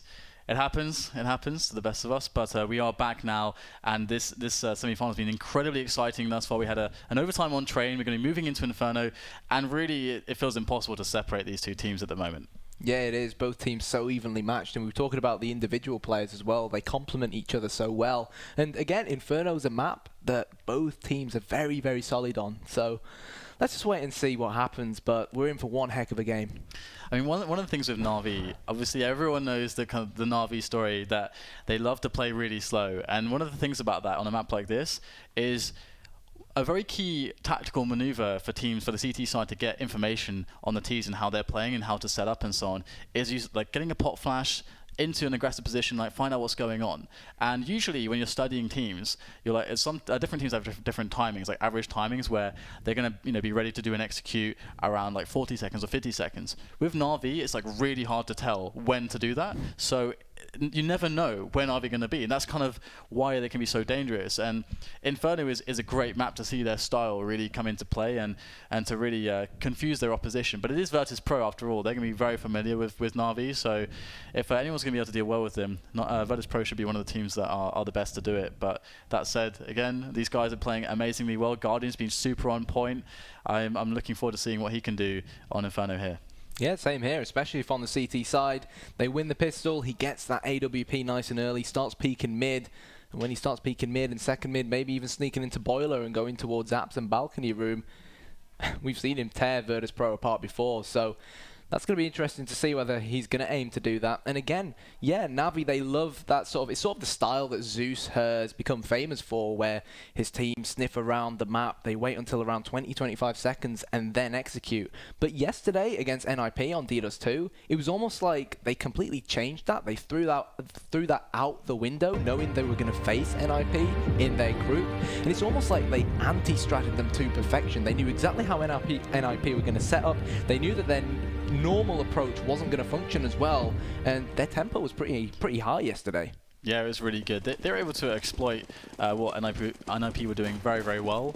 We saw GetRight getting caught on the rotation, like on his positioning, just so often. It really did feel like they had a direct link into the minds of NIP there. So I wonder how this will happen here. We're going to see who gets to start where, as actually goes into a one-on-one here on the knife round. Oh, for a second then I thought he didn't know Seized was in Vietnam, but whoops. Go on. Come on. Oh. End it now. There we go. Okay, it's all over with. So we are going to see Virtus.Pro be able to start on the CT side if they want to. I imagine that they most likely would. So Virtus.Pro going to kick off CT side. What are Na'Vi going to do on their pistol round? To be honest, with this map, you can mix it up in so many different ways, and it's just, I imagine that Virtus.Pro will play, I'm going to predict they're going to play fairly defensively against Na'Vi, because it's hard to know their pace. Something that I do want to see from Virtus.Pro, though, is the banana control takes, because I feel like they've got so much power when it comes to, of course, taking away map control, but they have the players to do it, and that's going to give them so much against Na'Vi, a team already where it's hard to predict what they do. Having banana gives you more options to understand more quickly how to deduce the situation. So I think it's going to be a must for Virtus.Pro on the CT side as we go into those buy rounds where you can get the incendiaries going. But we'll have to see how Na'Vi decide to handle round one, the pistol.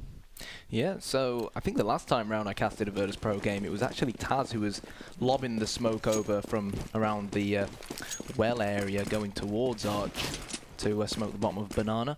But in this case, we've got Virtus.Pro. There we go. There is actually the first kill from Neo. It will get quickly returned, but what Na'Vi don't know is that Virtus.Pro stacked 3 on this bomb site, and they have no idea where Snacks is. They do now. Pasha, double with the P2000. Great start to this pistol round, and Zeus now quite literally surrounded. That was perfect. And that was all planned out. They wanted Neo to die there to bait them into that setup, and Neo even got a frag from it.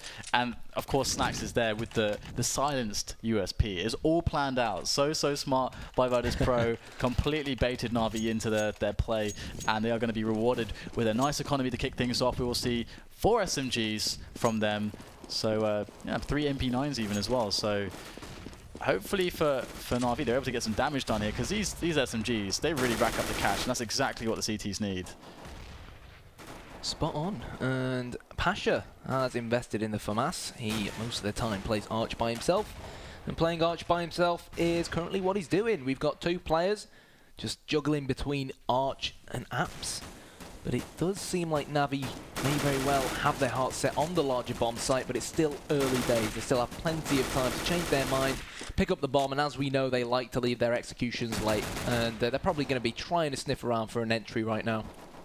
Yeah, I mean, there's so many ways to handle this kind of a round for Virtus.Pro, and so far they are playing a little bit forward, so they can get some good connections on the mid-ranges with their SMGs, but it's also very dangerous. We're seeing that Tech 9 armor at the close mid-ranges.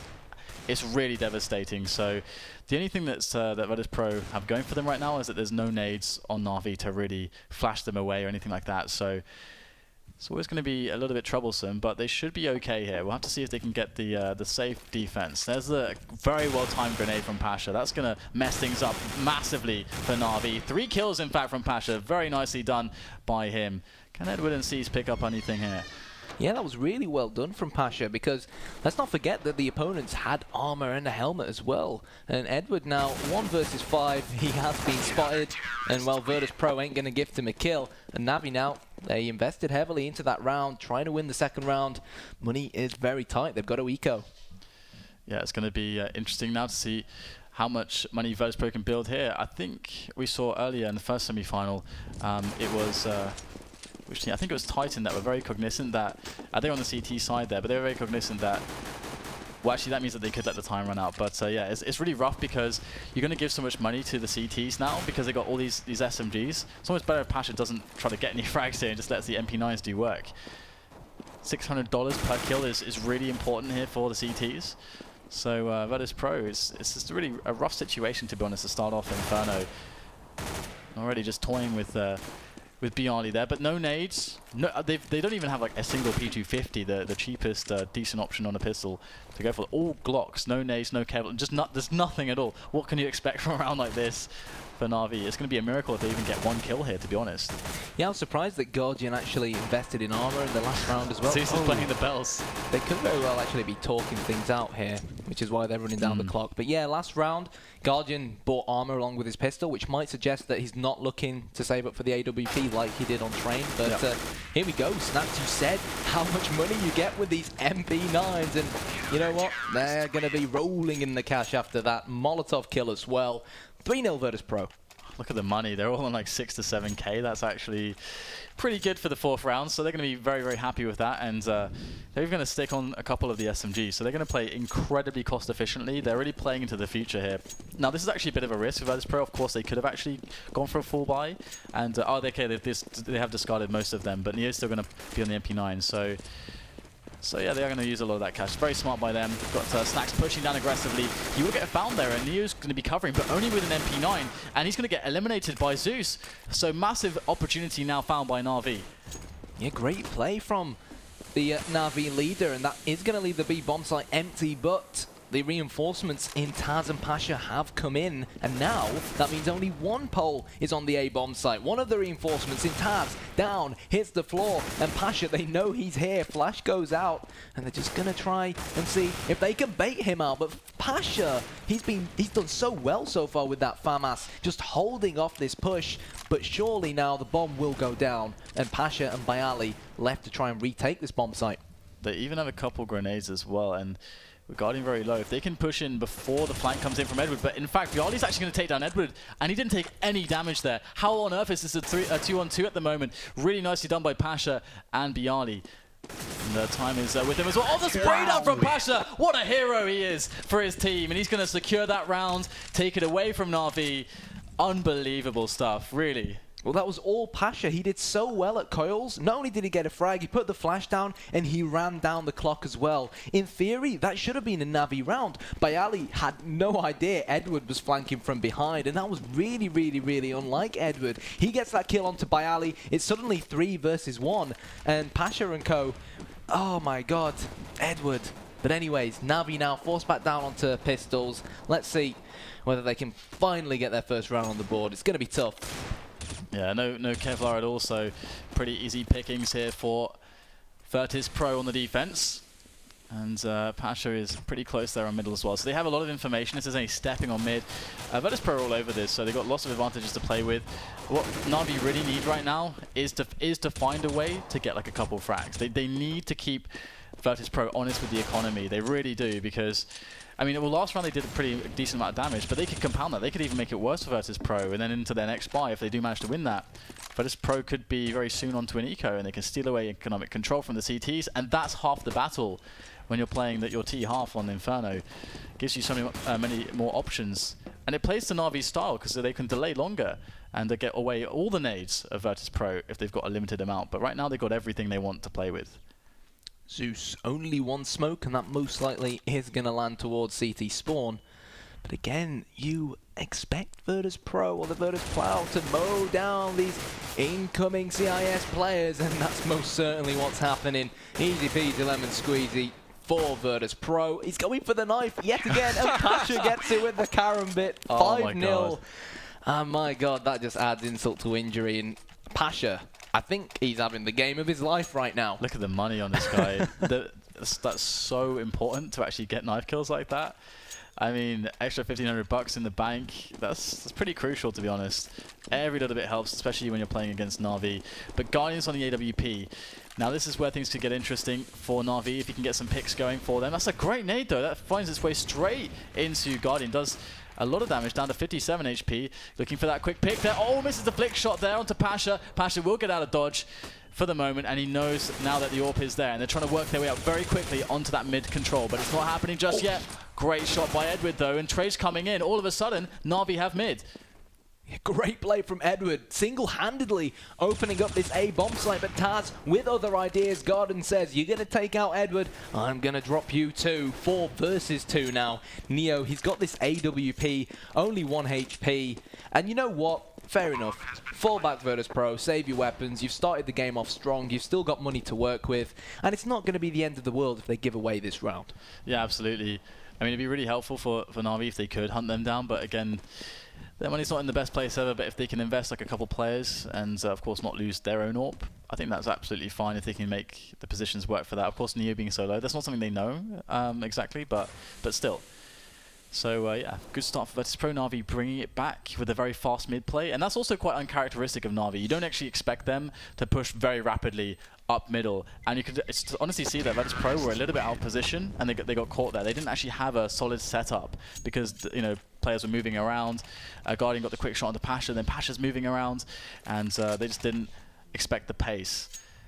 So now Na'Vi, are they going to go with the similar play, or are they going to slow things down? I think we'll probably see a much slower round from them, just letting Guardian work that AWP. And but Pasha's picked one up now as well, so we'll have to see if he gets frisky with that. He's taking it over towards the A-bomb site, and he's playing quad, so that could very well be a boost coming in, and there is the banana control. Guardian, however, this is the thing, so many teams and players have used this boost that, especially on the CT side, they've come to expect it, but despite that, Zeus with the opening frag, the entry frag onto Banana, and now Neo, in theory, is the last line of defense here towards the B-bomb site. Yeah, you can see he wanted to get the trade there to try to even things up, but he's like, okay, this is really risky. As you say, he's like the last man there. He can't die. He just absolutely cannot die. He's even fallen all the way back to the bomb site. So Virtus.Pro, they've got to go with a bit of a gamble here, and it's still towards A, and the flashes will come in, so they have the players in place. This could still go quite well for Virtus.Pro if Pasha is able to connect some of these shots. But they are going to isolate the player on pit, Bialy. He's not going to have much support if they push quad. And Pasha lies in wait. Flash in hand, he's going to let it pop as well. And this is good old-fashioned Zeus, good old-fashioned Na'Vi, but so far it's not functioning. Pasha gets the frag, great smart play from the man with the biceps, gets the frag, pulls back with that AWP, changes position as well. And now Guardian and Edward, there's so many defensive smokes here coming out from Virtus.Pro, like we saw on Train. And when they leave it this long, Na'Vi, they just can't go back. They've got to act fast. Yeah, 15 seconds on the clock, as you mentioned. And they need to get it going right here. Pasha in from the back, moves in with the pistol. Great stuff there from Pasha. 4-man. And that defensive frag to kick things off. His reactions are just lightning fast.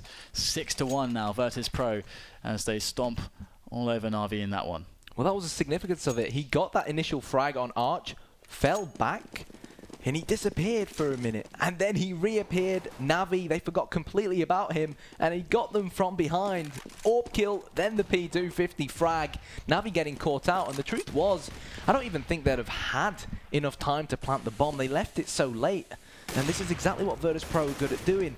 They wait late, they'll put the smokes down, Molotovs down, just to slow down the incoming Na'Vi terrorists. And, well, Na'Vi, the round where we saw them up the tempo was where they had most of their success. So they could change it round here. Got 2 players towards Arch here, Virtus.Pro Taz as well. So let's see if they can move forward as Na'Vi. They've actually managed to lose Guardian along the way, Edward along the way, sorry, as Pasha repositions back into pit. He's showing himself all over the place. He initially showed himself towards Archway, but he's smart in that reposition. They won't necessarily expect him to be over by that pit just yet. But Na'Vi, they actually have a lot of time for Na'Vi to play with. 50 seconds, they can still double back if they want, but they don't have any vision on Banana, so that's going to make it really hard. It's starting to get really awkward for them as they drop Flamey as well.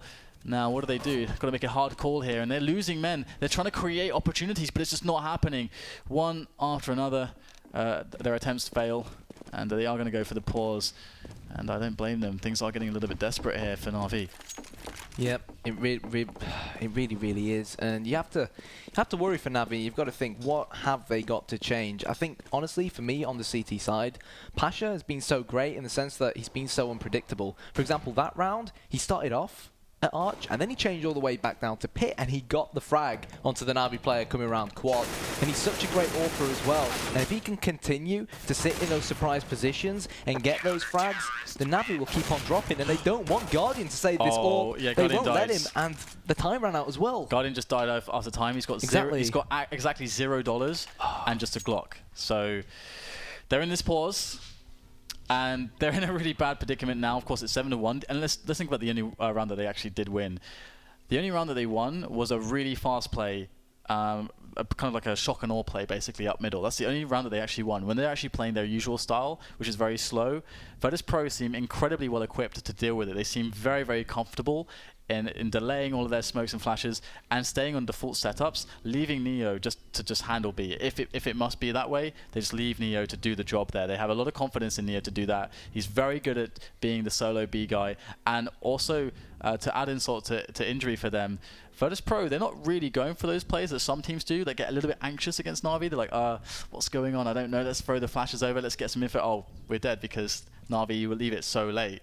Virtus.Pro, they just hold back. They're confident. Yeah, they're telling Na'Vi, come at us, guys. Come at me, bro. Show me what you can do. And personally, I think, like you said, and like I said earlier, Na'Vi, the one round they had successful, they upped the tempo. We need to see Na'Vi up the tempo, and most likely, I'd like to see them, obviously, once they actually can afford smokes and AKs and stuff. They know Pasha always starts off by playing on Arch with the AWP.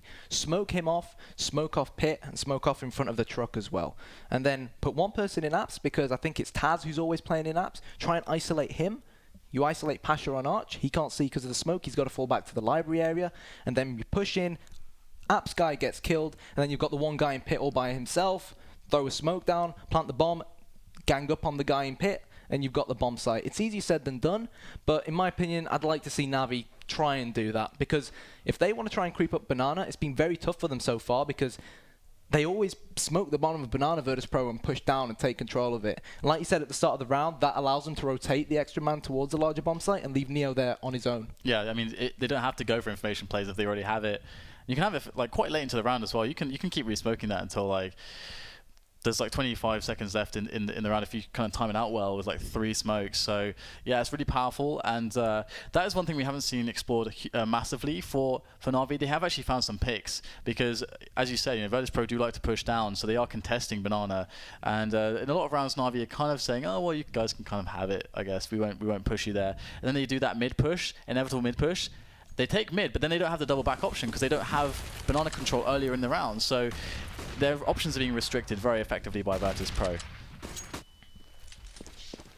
So let's see what Natus Vincere are going to do here. Only pistols, 3 Rec 9s, and here we go. There's the aggressive pushing from Neo. Did he spot anyone? No. I was imagining someone behind the logs. I thought the logs was a Na'Vi player, but they stacked the B bomb site with 3 players, and look at how aggressive these 2 players are down Banana, and they've got all this information. They'll be calling now, guys, they're heading towards A, no one's on Banana, unless they sneak through Arch. Na'Vi ain't gonna touch that B bomb site. Yeah, it's a really, really far back setup for Na'Vi. They are actually completely expecting the fast A push. Of course, the positioning now for Na'Vi is actually one where they can just go straight up banana if they want to. They're actually just waiting to see if Virtus.Pro will force their hand as well. But in comes just a complete just rain of nades. So many nades up in the sky, all dropping onto the A bomb site. Arch smoked, library smoked, quad smoked, and now they're going to go back towards B with the bomb, but Neo's there lying in wait, and they never checked it, and Neo's going to actually make the call to his team. Virtus.Pro have it under control. They know everything they need to know. Rotation comes in. This should be easy. Now the cavalry has arrived in Snacks. Yep, it was a perfect call from Neo. I was worried he was actually going to take them on and potentially leave an open B bomb site, and it's not going to matter. Neo took the right call. He fell back. He said, Na'Vi, you've got 25 seconds to go. I'm not going to let you kill me. Fell back into dark spot, and Snacks heard the call, quick on the rotation, knew the bomb was there with little time to go, and it was just an easy frag for him up against the Na'Vi players.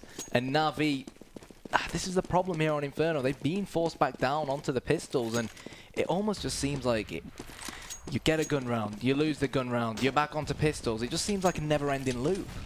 Yeah, it's really rough for them actually right now because they don't have an answer to what Virtus.Pro are doing. There's just no clear solution at the moment. We'll have to see if they can find it, maybe with some more banana play. I mean, it's hard to really say, but I mean, Pasha, he's been hitting his shots, as is evident here. And Neo's been doing so well, playing perfectly and very safely on banana. And not afraid to take some of those peaks and hit those shots as well. So the despair of Na'Vi is starting to really be felt. They've already used their timeout also. So it's just a question of the waiting game now for Virtus.Pro, and as it often is against Na'Vi, the waiting game. But the discipline from Virtus.Pro is very, very clear. Ironically, we were expecting Na'Vi to do better on Inferno than they did on Train, and it seems like Virtus.Pro are going to be the champions of Inferno based off of what we've seen so far. Pasha, hat-trick for him, and Taz comes in as well. We'll recycle that AWP, and come on Na'Vi. You've got these Kalashnikovs, you've got a heck of a load of smokes. Change something round, up the tempo, penetrate more. This isn't the Na'Vi we're used to seeing. I think we might see a B play here. They got a lot of Molotovs. So they'll be very geared up to actually go for a B set play if they wanted to and take banana away from the CT. So we're going to have that battle here for control, and indeed they're trying to find the solution in the banana trades. And there is two players here. They're going to go straight in right now. Where the trades? There they are. Steve's going to pick up the kill onto Snacks. That's an open B bomb site. However, Na'Vi do not have the players in position, but what they can do is force that rotation. So now they're either, at worst, they're in a 3-on-2. But they're going to go straight in, actually. We've got seized up by Paul. Taz going to wrap around, finds him over the smoke. Oh, almost gets seized as well. He's going to turn around, find the frag on the Taz, and they have the bomb site. But the bomb is speeding on over. We've got Guardian holding on to that one as Bialy and Pasha, they haven't seen the bomb actually get planted yet, so they're scratching their heads, not wanting to get caught on the rotation. And it will go down on B. Yeah, it's important now that Bialy doesn't die and leave Pasha in a 2 versus 1. Because Pasha has a heck of a load of nades to use. Molotovs to even clear out Dark Spot, for example. They utilize on this retake, and he has come in now. He's traded that AWP for this M4, and there we go. Molotov going out. That should force one of the Na'Vi players, and that player was meant to be Guardian, but wow! Bialy and Pasha burn both of the Na'Vi players down. And, well, I don't know about you, but I think Virtus.Pro are going to be having barbecued Na'Vi for dinner tonight. That was very well played. And again, it showed the significance of the Molotovs later on in the round as well. You don't, on the CT side, you don't have to waste them at the start of the round. Leave them to the end of the round, not just to prevent rushes, but when you know your opponents have planted, especially on the B bomb site, you can use it to clear out areas. Heated and Potty, lucky for them, there was no such thing as a Molotov or Incendiary in 1.6. Exactly. So those defensive positions at the back are called Heat and Potty. And, well, we got Guardian up on towards banana control. Na'Vi sprinting forwards now after a quick pick. So they are putting in excellent work. They're forcing that rotation from Virtus.Pro to thin out their defense a little bit and also sacrifice on some information. So that pick does do a lot, and they want to get aggressive, Virtus.Pro. They want to take back control, but oh, nailed from behind. Zeus gets both frags, and Virtus.Pro speed back onto the rotate just to see what they can get covered here. But this bomb site is well and truly occupied by Na'Vi. There's no saving this one right now. The best they can really do is to maybe pick up a couple of frags and save these weapons, because Na'Vi, actually, they're going to be losing 2 players there. One player very far forwards and one trying to catch rotations. So after those fast frags, now actually Virtus.Pro can make a go of this. yeah, this is actually doable for them. Seized, it's only got 12 HP, and if you can get that frag, then it would be a 2 versus 2, but unfortunately, that bomb is ticking. Seized is spotted, Seized is terminated. They know where Flamey is, but I just don't think Bayali's going to have enough time here. Or is he? He's not. He won't have enough time, but they did a significant amount of damage to Na'Vi, a team that have been not doing so well on a lot of these rounds. They will win this one, but you can see their money is quite low. So the rebuy here is going to be kind of a little bit weaker than they would have liked. So that's actually a very, very expert answer found by Virtus.Pro, despite losing the round. And we've got double AWP from them. So where is the AWP going to go? I've got Pasha going towards A. Snacks, I imagine, must be going towards B to begin with his AWP. Yeah, he is on B with that AWP over by the car. So this could be quite unexpected for Na'Vi. Talking about AWPs, there is the masterclass AWPer that is Guardian, arguably one of the best AWP players in the world. Heading towards Apps, where he's probably going to peek Graveyard, maybe try and zoom in on Pit as well, get an entry onto this A-bomb site. And by the looks of things, Navi have put the mass majority of their eggs in one basket. In fact, all their eggs in this basket. 2 players in Boiler Room. They're relying on Guardian to perhaps get an entry here. And I'm sure we're going to see the offensive smokes and flashes come round right about now. This position from Taz is pretty scary, though. They're going to push on through. Trace coming in is absolutely massive there from Virtus.Pro. Pasha pulling out a couple frags there. It's all on Guardian. 40 seconds left, though, so he will have plenty of time to punch in those numbers and drop the bomb. And here we go. We got himself in a... Guardian's in a really nice position here with his AWP can fall back into the pit, quite safely so. Now just has to make sure that he can find the one-on-ones. There's the first player spotted, looking for that quick shot. It's really important that he finds it quickly. Gets the shot onto Neo. Where's the second player at? Snacks is lurking with the AWP behind the smoke. Guardian doesn't know where he is just yet. Flashes over. Oh, what a shot there from Guardian.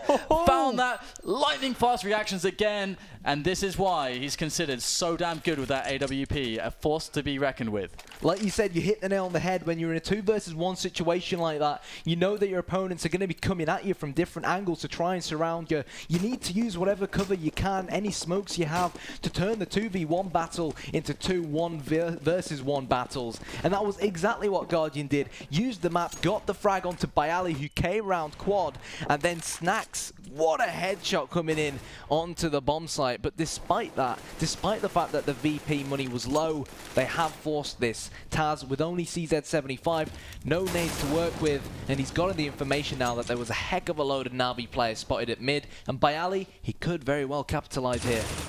Great position. They weren't expecting that angle, and that is why it works. The surprise factor coming into play, but the trade is real as they take over Arch side, do Na'Vi. Now the rotation is being forced by Virtus.Pro. They're slowly closing in on CT. We have Snacks there now, but it's Pasha to find the frag from all these unexpected positions. Na'Vi getting caught off guard, and that's really all that's really going for Virtus.Pro so far. So 3-on-3, and Na'Vi trying to work out what the best way to go is at the moment. Oh no, that's a nasty draw to lose there at CT. It was such a quick scope from Guardian to get that frag in front of Library, and he went and got a second one as well. And now Seized and Guardian, they've got to choose. Is it going to be A? Is it going to be B? To B or not to B? And if they do go to B, they've got Neo waiting for them. And he will demolish them as well. 11-3 Virtus.Pro. There we go. Last round of the half now. And Navi's finances are honestly terrible right here. DDK, what can they do? I don't know, man. It's pretty rough for them, to be honest, and I don't think they know either at this point. Obviously, they don't have any money to buy, so they've just got armor, Tech 9s, Deagles, and some nades. Shock and Aura is often quite effective in spots like this. Just try to get into the faces very quickly. The run and gun is so effective with these kinds of weapons that's what they need to do. If they can get up mid, they can run effectively through smokes as the riflers have to fall back and hopefully pick up kills along the way. But it's going to be really risky play, low percentage play no matter what. They need a miracle. So, are they going to try and isolate Pasha on Arch, knowing he's the AWPer and the pistols up close could prove to be effective? Or are they going to go to quad? Or are they going to fake A and head all the way down to Banana? And by the looks of things, they are going all the way to Nana. Bomb being picked up now, 50 seconds on the clock. This is what Virtus.Pro have done. Neo's given them control of top banana. They still have smokes here, Navi, so they could still execute. But I think we might see Edward push in and make noise first on the A-bomb site to perhaps try and prevent a rotation come in. But it's not going to matter. Neo knows they're coming now. Neo ready to receive these attacking players. Takes down Flamey by construction. However, Seas will open things up. Oh, second frag found by Seas. Excellent stuff from him now, as it's just 3 players there for Virtus on the rotate. They got to clear out construction. Taz able to neutralize one. There comes the second one. Taz just swinging on by with that M4 and now has to move through Edward as well. He's got Guardian next to him to help him out as Taz tries to get himself through this choke point. Oh my goodness, how on earth did he manage to pull that one off? Jeez. Virtus.Pro, they find a way, these guys. They find a way. Great retake coming out from them. And Neo did his best to try and prevent them getting on the bomb site in the first place, but wow. Like I said, we expected Virtus.Pro to be this strong on Train and for Navi to put up a quality fight on Inferno, but it seems like they've just completely... they're knackered from the overtime on Train and they just haven't played their A-game here on Inferno. It's very unlike Navi, this. Yeah, and it's this semi-final right now just generally looks like really hard for Navi. Of course, in this map it's hard, but even if they like somehow find a way to win this map, they're definitely the worst Cobble team going into the third map as well. VP are so good there. So this is a really rough semi for Navi after losing that first map, and it's going to be a quick opening from Virtus.Pro to really make their force felt early in the early stages of this round. Oh, hello, Pasha waiting patiently at the bottom of Banana and will punish the Navi players to add insult to injury. VP still going for knife frags, and now Edward, the pistol master back in CS 1.6, with it all to do. He is going to try and roll back the years with that headshot, but he's not going to get a second. 13-3, and Virtus.Pro now, they've got the money. From this point, you expect them to make it 15-3. Yeah, it's a really hard call for Navi as well, because again, they're in this position where they just need to get rounds back. So, you know, there's some schools of thought that would just say, hey, we're so far behind, and to get back into the game's already such a low percentage chance to actually make that happen that we just need to go for it and give ourselves the best chance if we do manage to win this round. So they're going to go for the full buy with the 5.7s, the armor. They don't have any grenades. This is really tough. And it's going to be kicked off by Seas. He will inspire some hope into Navi with that opening kill. Yeah, that was a great start, and he will pick up the MAC-10 as well. But Pasha, they'll have heard his footstep, and Zeus has definitely spotted them, so he will lay down some bullets and fall back. The question at hand is, did Edward in apps hear any players on second mid? But it's not going to matter. Taz single-handedly opening up the banana. The banana has been peeled and straight towards the B bomb site. Virtus.Pro head. People call them Virtus plow, and plow forward is exactly what they're doing. Guardian will drop the bomber though, and that's going to buy key seconds for his teammates to rotate. But at 5 HP on Zeus, 8 on Guardian. Slacks with a MAC-10. It's the perfect weapon for the job. Just spraying it forward, but great shot there from Guardian, coming in from behind at the key, most pinnacle moment, and he will pick up the kill. And there it is. They win that round, and actually Virtus.Pro don't really have enough money to buy, but I would expect them to just go full buy here, just spend all the money, because Navi, they don't have a lot of nades to play with. This is a really good round for Virtus to win. If they win this one, there is literally no coming back, I don't think, for Navi. Yeah, never, ever rule out the power of these pistols in CSGO. It's not like CS 1.6 where it's either Deagle or nothing. No, we've got the good old Tech 9 now. We've got the P250 as well. Definitely provide all these players with various options, but towards Edwards Famas they go. Zeus, however, is hiding just behind the pillar and pit to deal the damage, and unfortunately for Virtus.Pro, they're going to get mowed down. Taz here, probably going to get a kill before he picks up the bomb. Oh my goodness. Actually making a kill there, and he could even get the kill on Zeus as well. Zeus is going to play it super defensively, try to bait Flamey a bit, I would expect. But no, he's actually got a really good angle, so he's going to abuse that. Very well done. But they do lose 3 players there, so you can see, just as Kyle said, how scary those tent lines always are. It doesn't matter what the situation is, they're always scary and can do a lot of damage. But it's going to be Na'Vi pulling through, and they're on 5 rounds now. They're starting to get some money going, but they can't. They need to make sure that they have a couple clean rounds here. This has to be. They got to survive with everyone here, because they sustained a lot of losses there. We can see they got MP7 on Edwards, and a very significant lack of grenades still. So lots of work to be done for Na'Vi. Yeah, fortunately for Virtus.Pro, because they had such a strong first half, they're not going to mind if they do end up giving Na'Vi 6 or 7 rounds, and yet that team dink coming out from Flamey onto Seized. But the vast majority of the Virtus.Pro players are actually on the opposite bomb site. Smoke's going out in mid, they're going to run into the Na'Vi leader in Zeus. Out comes his pistol, and wow, mowed down up against the eco. But let's be honest, the T's didn't even have armor. Were we expecting otherwise? That's actually kind of nice, like running spray control there from Zeus. That's kind of cool to see, actually. But 6-13, they're still attempting to climb the mountain. That is this comeback against Virtus.Pro, and Virtus.Pro throwing in their buy round now. I mean, this is going to be interesting to see what Virtus go with. They can still get pretty aggressive and take pretty big risks. That's because they have such a buffer of rounds to work with, and even if they just inflict a lot of damage and get a bomb down, that's still such a good situation because they can just constantly get the pressure up. We're seeing here a very similar style to what Neo and Bayali employed on the B bomb site. Putting the smokes down, heading down all the way to the bottom of Banana, cutting it off as a venture point for Virtus.Pro to, or for the T side rather, to head towards the B bomb site, allowing them to focus more on the A attack and as well allowing them to pinpoint the positions of these terrorists. And Flamey is going to make his way down Banana slowly. So they have 2 players there still, despite there being 2 smokes down. And this could actually work out for Na'Vi on their aggression. Sorry, for Virtus.Pro on their aggression, as they are making their way up. But Flamey picks up the player towards the bottom of Banana. And Virtus.Pro, I think they were thinking about that double back potentially, but now that option has been removed by Na'Vi's excellent defensive play, as Edward's going to be challenged now as well by Quadroof. That jumping spray is not going to work out this time for him. Taz coming into play, moving down Quad with his team, and it's a 3-on-3 in favor for Virtus.Pro, because right now Na'Vi have to scramble to get themselves back onto that site. And scramble they will attempt to do. Flamey is coming from behind to try and prevent the plant going down. He's gotten one so close to the second, but the pistol does have to come out. Headshot comes in. Flamey so close, but not close enough to the clutch. 14-6. Hat-trick from Taz.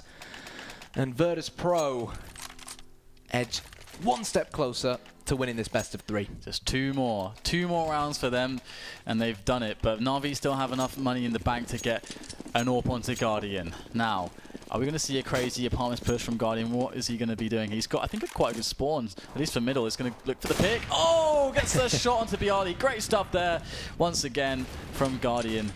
None other than, and Na'Vi settling to a very default setup after that early pick. And they don't need to do anything complicated now. Although, again, it's still, they still might need to try to play a little bit aggressively with some team play, because, again, they don't have any potential to delay now. They have 1 smoke left, and there's 1 minute 12 on the clock.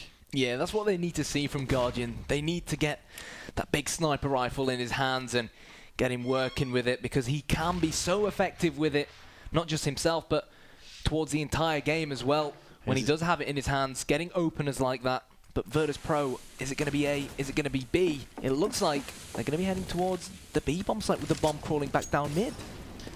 Oh, they're going to go for the double back, but they couldn't quite sell the fake there as Snacks just jumped into pit, immediately taken down, so that's not really going to work out. I think Na'Vi have actually figured this out. They've got 2 players still on the B site anyway, so they're looking quite good for the defense.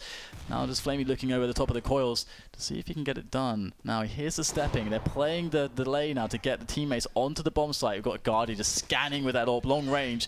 We'll pick up the frag, and Flamey does it with that last couple kills as they come into the bomb site, and yeah, looking not too bad for Na'Vi now. That was really unfortunate. It was similar to a situation you mentioned on Train, where what happened was the Molotov went down at the top of Banana, so the guys who were essentially at the top of Banana couldn't run through the Molotov, so Snack sacrificed himself sort of as the fake when he fell into pit. But what you said on Train was both sets of players need to be synchronized, and unfortunately that wasn't, and that led to Na'Vi reading Virtus.Pro. And there's that apartments push. That's so gorgeous to see. He didn't connect though, but he would have spotted a player or 2, I think, the Guardian. So now we can see that the play for Virtus.Pro is all about just getting those close ranges and just trying to barrel down through the smokes, through the grenades, just cut away those defenses and just be very quick about it. But Na'Vi are already kind of preempting this movement because they know that they're on the Tech 9s. They're actually deep on Banana, allowing a fast flank. So good options for Na'Vi, even if Virtus.Pro were to get some openings. Neo at T steps, whilst the rest of the VP players, they could be chatting right now. They've Taking second mid control. They're just trying to see if any of these Na'Vi players are going to go a little bit too aggressive, try to headshot them with one of these P250s, and well, Guardian's going to shut Pasha down. He's not going to let him get anywhere near the A-bomb site, and as a result, Virtus.Pro now heading towards B, but Flamey and Co waiting in preparation. And Na'Vi, there we go, round number 8 for them. Yeah, honestly, that was so key of Guardian to actually go for that aggressive peak, because I think he spotted like a couple players going second mid there, and I think he may have even seen, although at least they would have presumed what kind of setup they would be playing with, just the Tech 9 armors. So that gave them all the information. Now, having that deep banana presence as well, they just played it super safe. So really big respect towards Na'Vi, knowing what must be done and executing very efficiently. And now we have a full save from Virtus.Pro. They want to get a really strong buy together for the next round. Yeah, and these pistols are at their best when you're running gunning, not when you're splitting up like that, especially when you end up facing one of the best AWP players in the world. But Virtus.Pro here, they're just going to aim to try and plant the bomb. That's their main aim here. They'll probably lose the round, but it'll give them a nice financial bonus. And wow, Pasha going in, crouched down. See you later, Flamey. That should allow him to pick up a weapon, and as a result of that, Zeus has gone aggressive himself. He needs to return these frags, but Pasha kills him too. This is getting a little bit strange now. Edward's actually going to have to deal with the guy in balcony. He's going to be spotted though, and he will fall back, but the bomb is making its way up towards middle. That's an M4 in the hands of Pasha. Oh my goodness, how on earth did he pick up that kill? Guardian going down, and things looking really scary. Edward will return some amount of sanity to this round with the double kill. Pasha has been eliminated. Only a triple kill for him, but Neo's picked up an AWP. Now we all know how strong Neo is with this, and he is waiting very patiently. 15 seconds left to get the bomb down. There won't be time for that, but maybe he can get the kill, and he will. All Edward has to do now is hide. 10 seconds. Does he have the time to do this? Neo can actually get in a few shots. He's really low with the pistol. Will he make it happen? No, he can't make it happen. That was so close. Pasha with a crazy triple kill with the M4 there. You never expect to see it go like that. You never expect that jewel could turn into, like you losing one little jewel in banana when your team still has everyone alive, could turn into a round-winning situation for the opponents. Edward just about barely surviving as well. 9 HP, and Virtus.Pro at the moment must honestly be dreading the luck they've had so far, but I guess you can argue you make your own luck in this game. All 5 players now heading towards second mid, which suggests they might be looking to infiltrate this A-bomb site, to breach this A-bomb site. But Edward has been boosted up on top of the quad roof. They've got to be careful. Here he is. They're lining up for him. He pulls the trigger. He's got him too. Looking for the third. It's not going to happen. Bayali returns it. Taz as well. And this A-bomb site, well, all the VP players have rotated round now. It's going to be difficult. All the Na'Vi players have rotated round. It's going to be difficult for VP. All the damage has been done though. It was seen by Edward. Flame is quite weak though, but so is Bialy. Goes for one-on-one, seized. Got to be really careful here. Oh, Bialy goes for the turn and the peak, but it's not going to happen. Seized picks up the frag. And Na'Vi, they're only 4 rounds away. What a huge comeback they've had so far. They did the job to secure their money. It was really hard fought. We can see there's lots of rounds which they managed to survive with quite a few players, but they've had a lot of really close ones coming down to the wire as well. But they are still in it right now. Virtus.Pro still need 2 more, and they're back on the eco again. Well, I said I was really surprised with how Na'Vi started this game on Inferno, because they are a very strong Inferno side. But now this is starting to look a lot more like them. But as well, Virtus.Pro, they're feeling the wrath of the ecosystem right now. Taz has invested in armor, but that nade will blow up Pasha. Kobe there. And Taz and Snacks now in this 4 versus 2.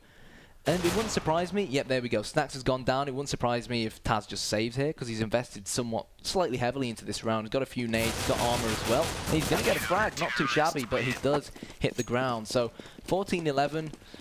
Virtus.Pro should have enough money to buy. There we go. Are we going to see an AWP from Pasha to try and open things? No, they're sticking with this all-rifle setup. Yeah, I mean, they've got the full money bonus, so it's 3,400 every round until that gets broken, until they actually win one. And it's going to be all the Molotovs as well. We know just how proficient and how innovative Virtus.Pro tend to be with their Molotov usage. So all up second mid at the moment, potentially looking at a fast play into mid. We'll have to see if Zeus and Guardian can hold on here, because in come the grenades. Now, They do look for that control, but they don't have to push it any further. There's lots of time left in the round. Guardian will make a quick peek. He won't get much from it, and he's forced back. Snax trying to capitalize on the reposition straight out of the balcony, looking for a quick kill, but it's Zeus to find the frag onto Taz as madness ensues as they just push out a quad very quickly now. Guardian's at the back of the site. There's flames everywhere. What is going on right now? It's only Pasha left, and he's going to go down. Really, really crazy round. Absolute madness there. Well, it all kicked off, and Na'Vi used their pause in the first half, and it's time for Virtus.Pro now to have a chat. Yep. What do you think they're going to be talking about? Well, I mean, right there, they went for a really, really fast play to just see if the mix-up of pace could actually basically catch Na'Vi off guard. It's really simple. We actually saw Na'Vi have some success with that exact kind of play on their T half. But now they need to understand, okay, guys, what was working, what doesn't work, where are the weaknesses. I mean, actually, Richard Lewis was talking about that earlier. He was talking about if they, sometimes if they can highlight there is a potential weakness with a player on a certain position, then that's something that they can exploit. So they just need to take in all the information, all the players put input into the comms, and they'll see what they can get together here. And they got Cube in there as well to study them, to calm them, to give them some ideas. So honestly, it's we haven't seen a huge amount of play going into the B-bomb site from them. They haven't taken a lot of banana control against Na'Vi. We've actually seen that Flamey has been doing a really good job there. He's not really been pushed out of that position very often, so could be an edge for them to actually look towards. There is, but then again, there could be also the case that maybe there was something that was working well, but they just didn't hit the shots, or maybe Guardian went crazy. Maybe they want to try that again. This is a time for them to review, and then they have to choose. And they only get like one choice here before things get really bad. Well, let's see what choice they've made. 4 AK-47s, 1 Gilil for Neo. Decoy grenade going out to make a little bit of noise. And Guardian, he's all eyes on mid here. All eyes now on second mid. He got flashed, took the shot, but unfortunately it's not hit anyone. So again, we see that Na'Vi very good on that banana control, and oh wow, Guardian, he's looking for some very sneaky kills. Oh, we can see that. Oh, I don't believe it's so fine, that angle. A sliver, just a pixel that Guardian finds, and they're looking for that fast trade. They know that he's falling back because he's so far out there, and that's going to be some quick position that they've gained, but for the cost of a life. And Guardian, he gets caught out. Bjarni with the fast frag, and now the round speeds up massively as Virtus.Pro pile into the A bomb site, looking for that plant, but there's 2 players in pit for Na'Vi. The question is, do Virtus.Pro know this? Have Virtus.Pro realized? Haven't any of them cleared out pit? Well, that player in Graveyard will have most certainly spotted it now. Flamey rotating through mid. Edward boosts himself, and this round could get hot and spicy here. It's all kicking off on the A-bomb site. Zeus making his way in. Looking left, looking right, trying to find where the bomb is, and surely someone's going to defuse now, but it's the plant positioning is near to perfect for Virtus.Pro. 2 players on quad. I'm sorry, but Edward's not going to be able to defuse it. Headshot from Pasha.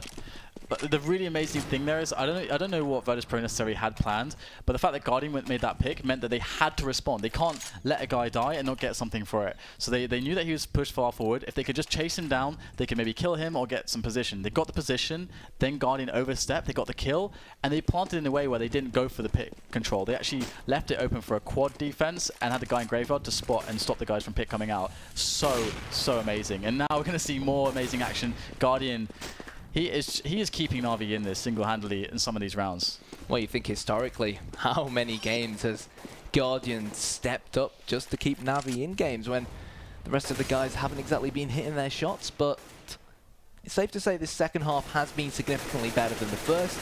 So come on, Na'Vi. It's match point. You've got 3 more rounds to play for. Let's see what you can do. They're playing B a lot more passively now, no longer pushing down. So Virtus.Pro could go and take upper banana control and use smokes towards CT and coils to perhaps infiltrate it.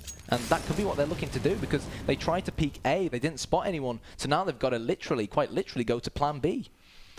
Yeah, and actually it could work out for them, because Cease is actually only on a FAMAS, and it can be quite difficult to actually get the spray downs going for yourself with that FAMAS. And Flamey as well is also on a FAMAS, and they don't have any grenades left, so this could very well be the right choice for Virtus.Pro. But Guardian's repositioned now. They need to smoke this off, and if he gets a peek whilst they've got nades in their hands or they're pushing the angles on the smoke, this could get really dangerous right now. Guardian could just stop this, and he's going to peek out, gets the frag. He got out of there as well. He didn't get taken out. He's down to 6 HP. he is getting away with murder here, and they're trying to get themselves back in. What a spray down there. Snacks and Bialy coming out massive. A frag onto Guardian over the top of Coils, and it's all to do now for Na'Vi. This is it. 5 seconds on the clock. Amongst the fishes, the bomb has been planted. And Zeus, such an experienced man, the in-game leader for Na'Vi, alongside Edward, to try and save the day for Na'Vi. Is it going to be 15-13, or are we going to call GG? Bialy wants to put an end to the game right now, but Zeus comes in, 2 kills from him to just about salvage the bomb site. And he's going to have more than enough time to defuse that bomb. 15-13, and Na'Vi somehow fight on. Yeah, I don't believe it. That was crazy back and forth. But again, it's just Guardian finding these ridiculous opportunities. How does he live there? Like, he peeks in so deep. Yeah. I mean, he was all the way past that smoke, the widest angle, and he doesn't die on that peak. That's so crazy to me. And now Virtus.Pro in like a weird position where they have to eco again. At least they got the bomb down. So the following round, they'll have a decent buy for themselves. But Na'Vi, they're just finding just every inch here. It's crazy. And the thing is that Virtus.Pro could still actually, this is like a potentially winnable round for them as well, because there's not, again, not many nades for Na'Vi to play with, and you already made the point on how powerful some of these pistols are. Let's see whether they can utilize how powerful they are. They've got Guardian, finally without his AWP, only with a FAMAS now on Arch, as the smokes rain down towards this A-bomb site. Who are they going to be looking to isolate? The man they're looking to isolate is going to be Guardian and catch him out, but I'll tell you what, that's a big mistake coming in from him. In fact, it was Zeus who came in as the reinforcement, and now Pasha, or Snacks rather, all by himself to try and maybe even see if he can pick up a weapon, but 4 versus 1, I don't think so. Yeah, just trying to be sneaky, get some extra kills, and he's going to do just that. Oh, wow, that's a nice tag. He won't be able to finish it off, really, but some good extra damage done by Snacks. Now, that flash that I think it was from Zeus, actually, for Guardian. He threw it from the site over the top towards Arch, just as they pushed in, basically saved Guardian, because Guardian 3 players facing him at once, and they were then all completely blinded, and it was an easy spray down from there. So you know, this is the kind of team play. Like, sometimes it's hard to notice it, but it makes an untold difference, honestly. 15-14. Was it 12-3 at halftime? It was 12-3, wasn't it? Who would have thought that Na'Vi would have been able to fight their way back into this? Unbelievable.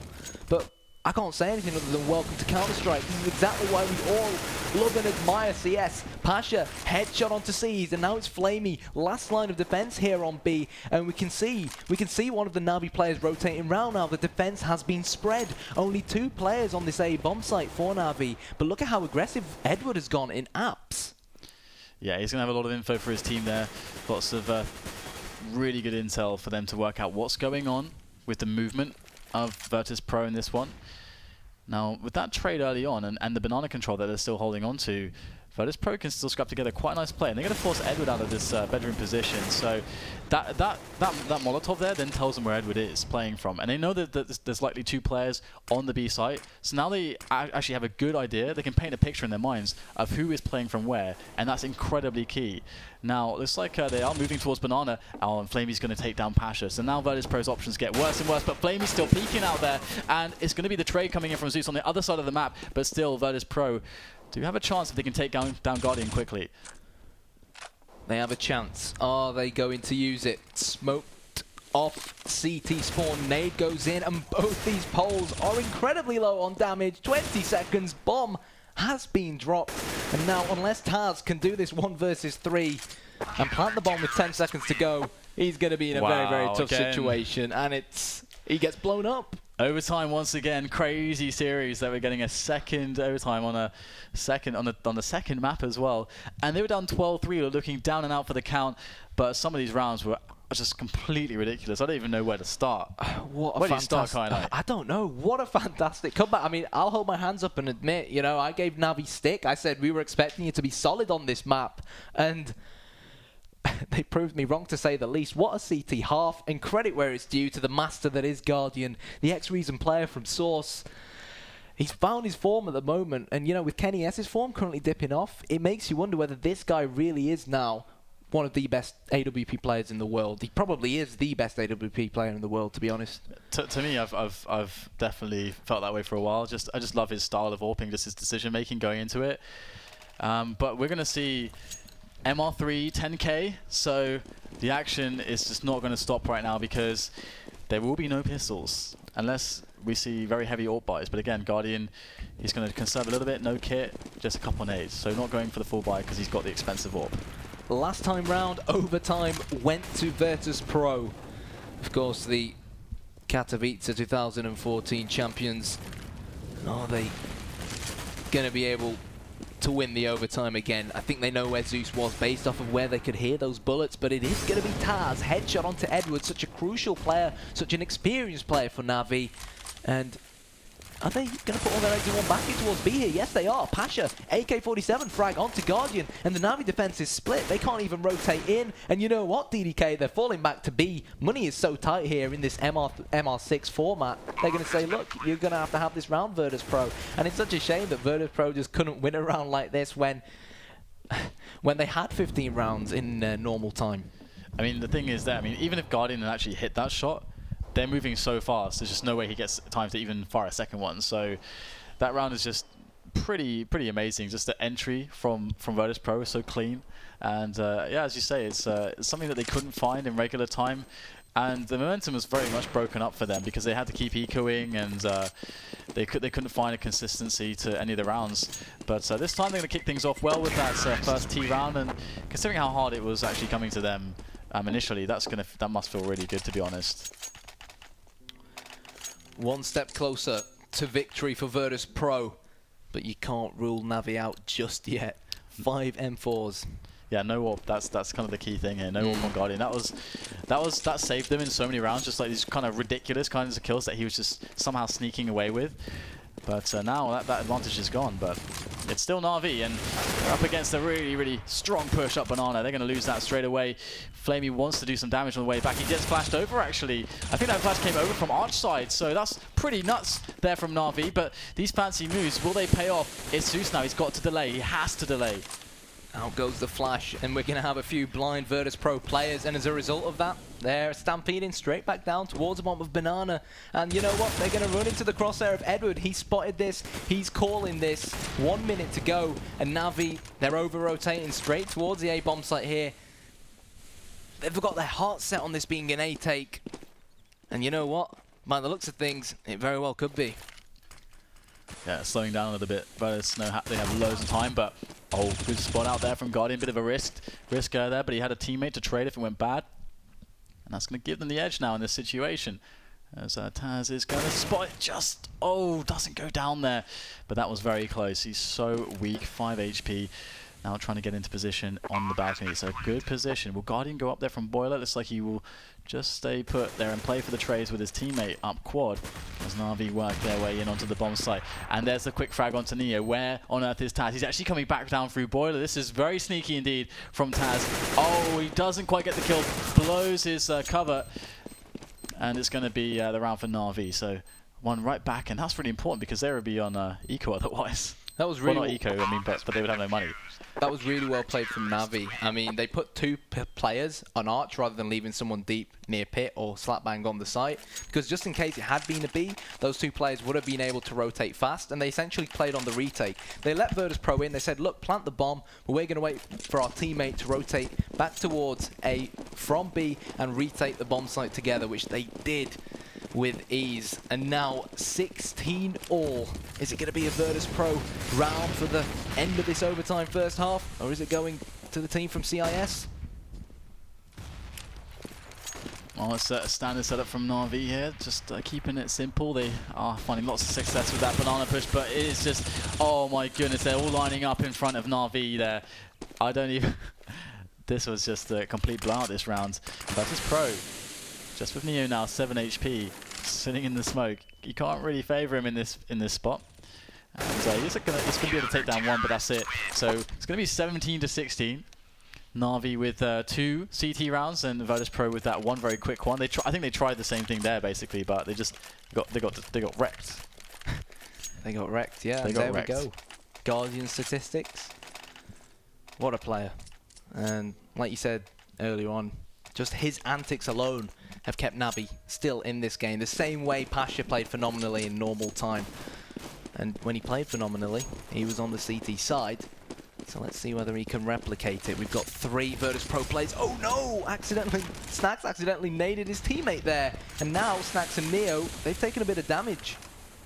Yeah, and they actually have Pasha towards the B-bomb side as well with that M4 of his. He's got full nade still, so I think that grenade kind of messed their flow up a little bit for that play. But Na'Vi looking to take control Banana, a little bit delayed. And there is no grenades down there as well, so it's really for the taking, absolutely so. I'm not sure I like this from Virtus.Pro because they've allowed the Na'Vi players to creep up to the top of Banana.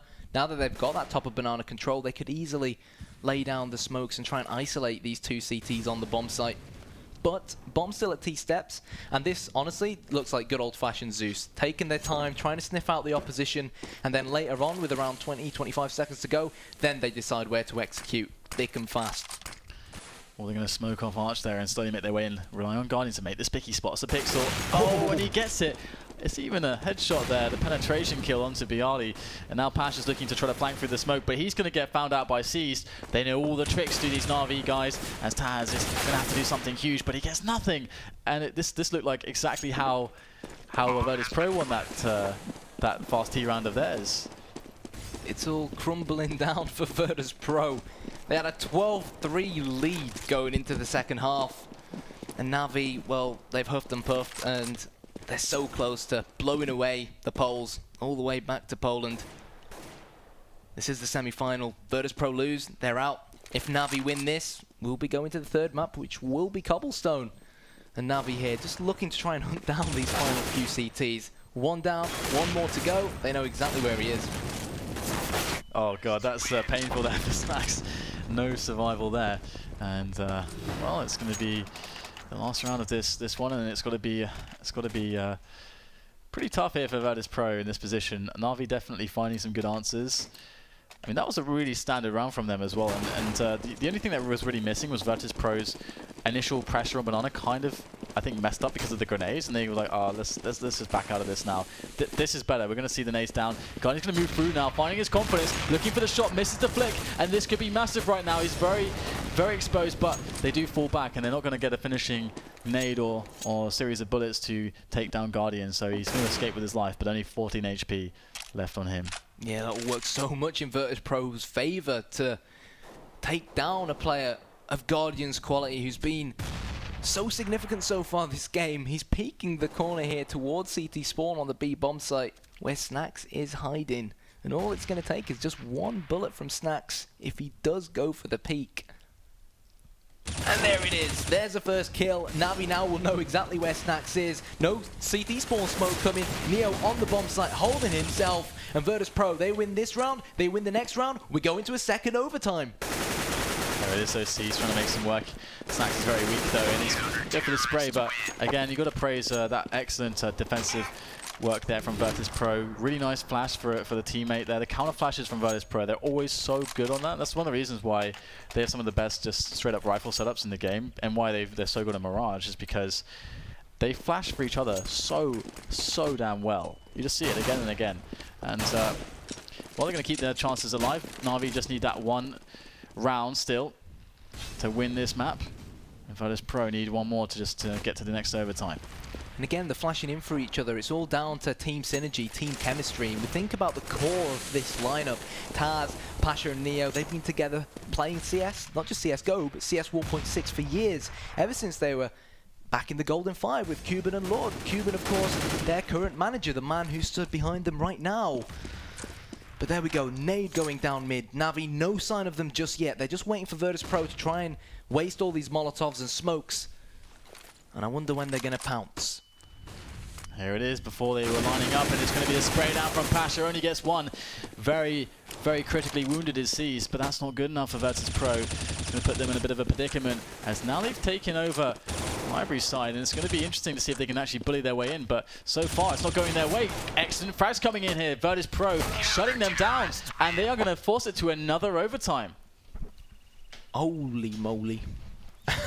Well, I mean, what can you say? What can you say? Just beautiful Counter-Strike to watch, but we said how evenly matched these two teams were, and they're proven as right. Pretty much. Second overtime. It's 3 overtimes we've seen so far. 1 on Train, one here on Inferno, and the second one's just about to begin. And you know what? I just can't wait. Yeah, this is kind of nuts, to be honest. And I mean, the thing is that the way that both teams are finding their T rounds is a little bit. There's no formula. There's no like direct formula. It's like, oh, if we do this kind of like gives us a good chance to win. I mean, most of it comes from the mid takes, and then they kind of improvise off of that. Basically, what happens? They make the fast calls. So a lot of it's coming down to to basically to Zeus and Taz on just making really good calls, just impromptu on these rounds. And we'll have to see if something will change, if something will give. But so far, I think Na'Vi are actually looking a little bit better. Oh, we go in to Cobblestone. Let's wait and see. It's just like we saw in normal time. Neo smoking bottom of Banana, trying to take control with it along with Snatch or Bayali. However, he's been hurt, and now he's been incredibly hurt. He's dead. Down he falls. And Pasha has to leave Arch open and rotate now. And here we go, we've got Snacks close now. This is a really strong position, and if Pasha is able to flash for him, then that's going to be even stronger still as that smoke goes away. They're both actually going to fall back, in fact, not give up any kills in that area. But Taz is lurking close in middle. Oh my goodness, Spot's just a pixel. They're able to take down Edward through the smoke, and it will fall back safely as well. So they've evened up the numbers, but still Na'Vi can find a very favorable engagement, numbers-wise at least, into that B bomb site, and that's what they're going to do. Here comes the execute. Question is Snat's going to take them on head first. He has Pasha to his left, who can be the first initial point of contact, and yes, that's going to work very well. Great crossfire, or have I spoken too soon? The Russian in C's comes in, 2 AK kills from him with his very own Kalashnikov, and Taz and Bayali now to try and retake, both coming from CT spawn. And Bayali has a Molotov. We know what happened the last time one of these Virtus.Pro rotators had a molly. It went in their favor, but not this time. Ace from Seized. Phenomenal play. And well, he must have said to Guardian there, you know what, you stepped it up the entire game. Now it's my turn. Yeah, that was really sick there from Seized. 19 to 18, they're going to kick this off well. And I do like the kind of banana plays coming in from Na'Vi. It's actually seemed to be working out kind of well, generally speaking, especially if C's goes huge like that. But now we've got the orb from Pasha. This is a great angle to play with. Just going to be sneaking in and seeing if he can get a cheeky frag on one of these players who is lurking towards that bench angle if they were to try to go for an aggression here. You can also fall back to a really nice angle on the boiler position, and if you've got an AWP on that spot, the guy that tries to get the pick on the T side onto boiler is just screwed. So it's going to be an interesting setup for Virtus to work with. Na'Vi are taking their time as ever, though. Pasha can hear him. He'll know they're at second mid. And Edward, he's trying to break through apps, but he still has Bayali to try and deal with. And there is the death of Seeds, the man whose inclusion was so significant in the last round. He's been shut down by the one and only Pasha Biceps. And Virtus.Pro now, they've got a man advantage. And they are stepping forward. I think he actually missed the angle as one went past. And Biali's going to have to hit the shots here, or else this is going to get kind of bad. There it is. Good stuff there from Biali, but there's the trade from Flamey. Zeus has to get the entry. He will do just that. 3-on-3 now. Pasha in a very interesting position as the smokes come in. He's actually going to go forwards now. Really big, risky play coming in from Pasha. He's got the angle towards Pit. This is so important for him to stop that. Any players from actually getting into that position. And they're not going to even go for it right now. There's really one in there. And oh, wow, Na'Vi decimating Virtus.Pro. Completely shut down. Na'Vi coming out with another round. They are finding a lot of success now on their T sides. What worries me for Virtus.Pro is their money. Not just their money, but as well, they're meant to be on the slightly more favoured, not even slightly more favoured, the more favoured CT side here. And they've lost all these rounds, so going into the second round of this second overtime, they're going to be going onto the T side. Are they going to be able to accumulate as many rounds as Na'Vi have done? I mean, you'd still expect them to lose this round even. They've only got pistols up against these AKs, for God's sake. Yeah, pretty brutal situation if you lose those one of those first 2 rounds. If you don't win one of them, then you're just in this situation, which is pretty horrible, to be honest, as we can see for Virtus.Pro. But they have composure, they've got class, they've got experience. They just have to hit the shots, though. That's the key factor in it. They want to get a bit aggressive and stick to these close ranges. And Na'Vi can use their grenades to systematically just remove them from these spots or just eliminate them. And you can see them going for that, actually. Just like weird impromptu boost there from Flamey and Zeus. But I think Patch is ready to splash Bialy in. And here it comes. There's the pop flash for Bialy, peeking out. Oh, it's perfect. He's going to get 2 quick kills. That's massive there by Bialy and Pasha. The team play is magnificent, and it's going to give them a chance into this one. Guardian's even down to 7 HP. This is doable all of a sudden. It definitely is. Seized is going to lead the charge now. Checking pit, checking the left of the pillar, and soon Bialy should walk into his crosshair. Spots him, but can't get the kill even after pulling the trigger. Trying to hunt him down, and Taz comes in from out. Great crossfire. Bialy looking for the fourth, won't be able to get it. But Virtus.Pro, how do they do it? They win their rounds when they're on pistols, but can't do it when they've got proper weapons. It's so funny as well because Na'Vi were being so careful about all of that, but sometimes it's as simple as a pop flash into the peak. And the thing is that a lot of teams try not to do those kinds of plays necessarily against Na'Vi because you don't like Na'Vi's timings are so weird compared to everyone else. Their timings are super weird. You don't really see Virtus.Pro doing that on their CT rounds, but that's actually a really common way to get really good frags on the CT side. But yeah, Na'Vi now in trouble on this second half. Big push coming in from Virtus.Pro. So far so good though. C's delivering for his team as he go into a 3-on-3. Guardian, he's really fast up. We saw him push through the smoke this time, last time, and this time he's going to go straight through construction, get an angle, and wait for his teammates to come and help him out. Unfortunately though, the angle is useless. They've smoked him off and the bomb will get planted. Guardian with his left ear can hear it beeping. He's hungry to defuse it, but I don't think Virtus.Pro are going to let him in, or are they? Let's wait and see. They've got Edward coming from CT. Yeah, they're just going to wait for these smokes. And that's going to leave him very little time to actually go for the defuse here. And Zeus is going to actually find himself with a frag as that smoke dissipates, going in towards poolside by the grill now. Guardian with everything to do, and he can't put it off. Taz delivers, and it's going to be around for Virtus.Pro. Amazing. Amazing stuff there. This is so close. What is going on, Kyanite?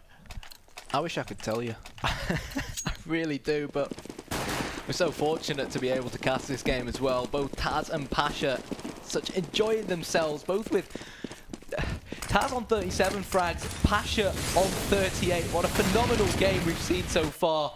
Na'Vi laying down hellfire at the bottom of Banana, but Seized, I think he has a surprise for Neo, and there's a kill. And they're actually moving up apartments at the moment, so looking to actually go for the drop into pit. Very awesome stuff. We haven't seen that much from them at the moment, but they're going to go through right now as Edward is trying to spray onto them, but he can't get it done. And now Virtus.Pro in position towards that A bomb site. They still need to get the bomb planted. And Guardian's at the back of the bomb site. I'm not sure if he's been spotted, but Pasha, he's going to execute Seized. Flamey, but there is Guardian now. He can potentially save this. That bomb's still not taking away. Oh, gets the dual potential, but Snacks will finish him off. And Virtus.Pro find themselves another T round, and they're on match point now. Na'Vi must win this to stay in it, and now they are the ones with no cash to play with. Well, Na'Vi, you know what? Your opponents have been in this situation before, and we all remember what happened the last time. The CTs found themselves on an eco. Virtus.Pro won it.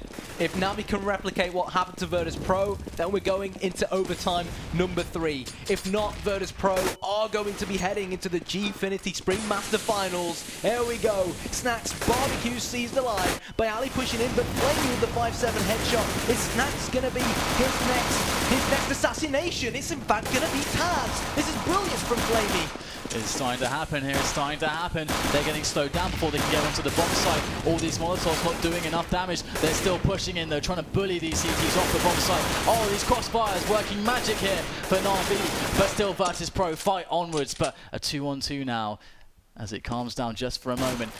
Snacks is going to get spotted there by Guardian by construction. There goes the bullets there, but the smoke will get planted down. Yep, Guardian, he really needs to wait for Edward to come in. Snacks will know that Edward has that AK-47. And it worries me because Neo's only on 10 HP. And there's a frag. Snacks couldn't plant. And are we going to see a repeat of what we saw earlier on? Neo to clutch it. He knows where Edward is. But the problem is, it's almost like wherever he tries to plant, he's got a Na'Vi player shooting down at him.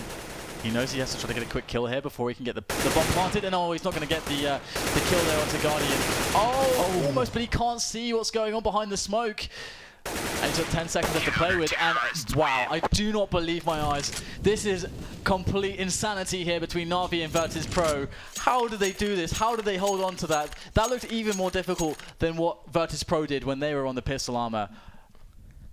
I don't know, man, but Flamey on that B-bomb site all by himself. There's no way he should have helped himself to 1 kill, let alone 2. And here we go, overtime number 3. And come on, DDK, who's going to win this overtime? Surely. How can you say that to me, Kyle? What are you doing? Oh. What are you doing? I have no idea. This is impossible to call, but ladies and gents, we're in for overtime 3, and it seems to be that both teams are basically working out their T-rounds a little bit better. And it's just taking them up to the overtime 3, but they're starting to get an idea of like, oh, this is how we win T-rounds, because that was obviously the problem in regular time, where both teams can only pick up like three rounds on their CT, on their T, sorry. So now it's starting to happen a little bit more easily, coming a little bit more naturally, but we're seeing chaos as well. Absolute madness. Everyone's losing their goddamn minds. I think I've already lost my mind, to be honest. I have no idea what's going on right now. My heart is beating like crazy, and if I feel like this and I'm casting the game, what do the players feel like? Yeah, it's going to be really intense, especially for Na'Vi, who basically face elimination. They need to get themselves to Cobble, and again, if they even do get to Cobble, it's still going to be really tough, but I'm really curious to see what's going to happen then. But we can't shift our discussion there just yet, because we don't even know if that's going to happen. VP somehow keeping themselves in. I actually thought that Na'Vi were going to lock it out. They had like a really good T half, and then we had the situation where it's like they won 2 in a row, and then of course there was the pistol armor situation for Virtus, and I was like, wow, it's done. Na'Vi got it. They're going to move to Cobblestone, going to get map number 3, but no. Oh my god, man, what a game! What a game! I mean, Virtus.Pro, they surprised me going towards a B-bomb site as well. You know, they should have known that their opponents had those Mag 7s and the pistols, and maybe they should have. They had the smokes, they had the nades. Maybe go towards the A-bomb site, keep your distance, because that's what the AKs are good at. But no, they went towards B, and Flamey just assassinated them. It's as simple as that. Yeah. Oh. It's really interesting because, again, I was saying before, when the reason Virtus.Pro were able to win that pistol was because of the Pasha was pop flashing. I think it was Bialy. Yeah, it was Bialy from Quad. And that's usually a move that you see that's either very common towards Banana, or it's like where you play a bit more passively on Banana just to get that info. But hey, you know what? Kinda, it's time to take that breather. It's time for a break. It's time for you guys to get an opportunity to use the restroom. So we'll take a quick break. We'll be right back with the remainder of overtime 3.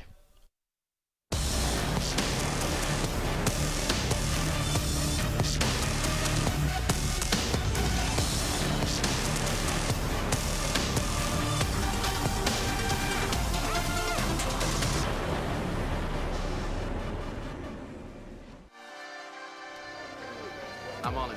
I'm on it. I'm on it. I'm on it. I'm on it. I'm on it.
Welcome back, ladies and gents. Of course, we have a crazy best of three on our hands for the second semi-final, Na'Vi and Virtus.Pro. We're into the third overtime of Inferno.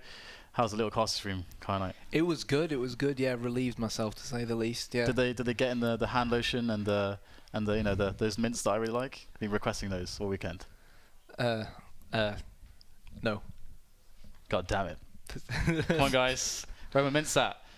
God damn. Well, either way, this matchup is proving quite crazy, and we're getting to the point where, because when you're in a situation like this, both teams are like, okay, this works, that doesn't work, and then it just gets this crazy cycle of what the hell does work. We don't know anymore, so we just have to try to rely on intuition and experience, and that comes out. It's so important, and both of these teams are so experienced. You've mentioned it quite a few times already, that the history of these Virtus.Pro guys, they're probably the most experienced players in CSGO. True. I mean, what this is remind me about, based on what you said, was... Is it about the mints? No. Right. Don't worry, I'll get the mints for you, don't worry. Yeah.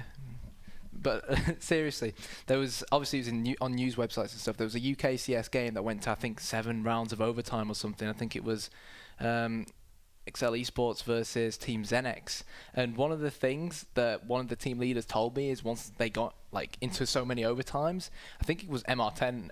Yeah, I think it was MR10 as well.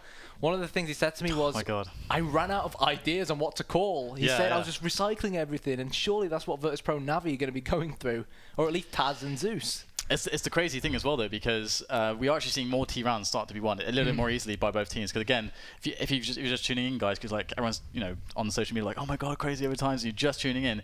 It was 12-3, 12-3. So neither team really able to pull together the T rounds in the regular time, and that was where the issues were found. Now we're starting to see that. We're starting to see more aggressive plays, much more chaos. Actually, I think, again, there is just much more chaos on some of these T rounds, and they're going down to the closest situations you could ask for. And we're back into the match here, guys. So welcome back to Gfinity Masters, Virtus.Pro and Na'Vi. Already the aggression is starting. Great flash, but the cost was the life as seized. Man, chaos is an understatement, but Pasha team killing Taz, not what the doctor ordered for them right now. Fortunately, despite that team kill, they still are a man up. Smoke down towards CT spawn, bomb planted on B. Edward and Zeus to retake. This is pretty nuts. All right, don't know who friend or foe is at this point, but Edward has made his way through construction. Zeus is going to charge on through the smoke. Potentially, no, going to back away and just relax a little bit. They understand, hey, this is going to be pretty hard. Let's save these shiny weapons of ours and bring them into the next rounds. And nice, again, nice push from Virtus.Pro. It was very, very simple. They just ran up Banana, got a couple frags because Na'Vi were committing for those frags, and they took the bomb site. You couldn't ask for a simpler round. I agree. And sometimes that's what it takes, you know, to surprise your opponents, and it definitely did surprise Na'Vi. And there's Neo, looking tired to say the least, but hey, if they win this game, they're still going to have a best-of-5 final to play. So great endurance is going to be needed by the players to play that final, let alone get out of this best-of-3. But here we go. It's map number 2. It's overtime number 3. The 4th overtime we've seen so far within this best-of-3 match between Virtus.Pro and Na'Vi. Here live from the Gfinity Arena in London for the Gfinity CSGO Spring Masters 2. The execute on A is about to pile in. Can Guardian get the frags here? All the smokes and all the flashes from Virtus. And all the fire as well. Zeus and Flamey just running on the other side of the smoke. Guardian almost getting caught out by his fellow AWP opposition, but they both have rifles. See you later, Zeus. That's the in-game leader down. Taz getting that Kalashnikov kill. Double from Taz. He plays so well, does the Virtus.Pro in-game leader on Inferno. 30 bombed twice last time here at Gfinity. And now Edwards, 1 versus 4. He's in pit. And he's not in pit anymore. He's been sent all the way back to CT spawn. 23-21. And often this stuff it is so much of a, you know, there's so many mind games going on with, you know, this works, that works, and, you know, we presume that they're going to start doing this strat because we've been having a hard time dealing with that, which, you know, trying to predict what your opponent's going to do. But also you've got to remember, this is just down to endurance as well at this point. Playing so many rounds on the same map against the same opponents, same positions, same scenarios over and over again. Are Na'Vi starting to break a little bit because Virtus just got 2 quick T rounds. Now there's there's no money on Na'Vi.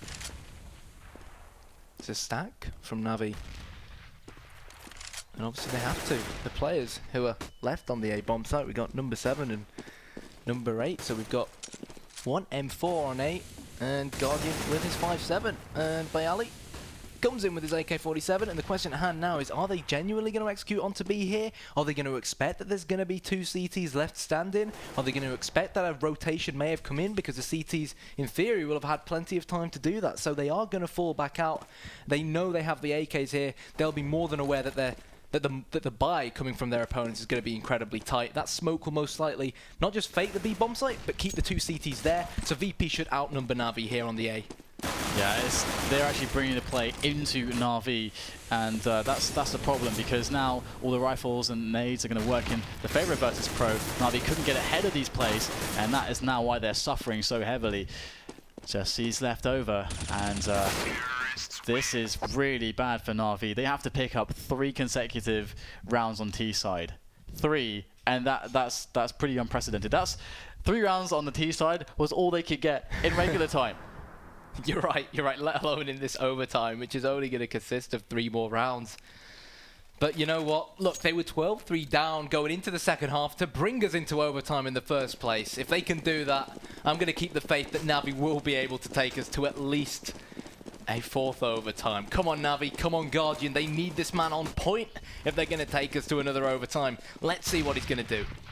Well, it's a passive hold this time from Virtus.Pro on the banana area. They're not even going to delve in there. They're just holding it back. Oh, wow, Zeus coming straight in with a quick entry. It doesn't even care. No nonsense moves coming in, and that's going to be a quick bomb site take. But however, it's looking a little bit slower. The rotation's coming in, and Pasha's already in construction before the bomb has actually been planted. So this is looking strong for Virtus.Pro. They could close it out right here, Kyanite.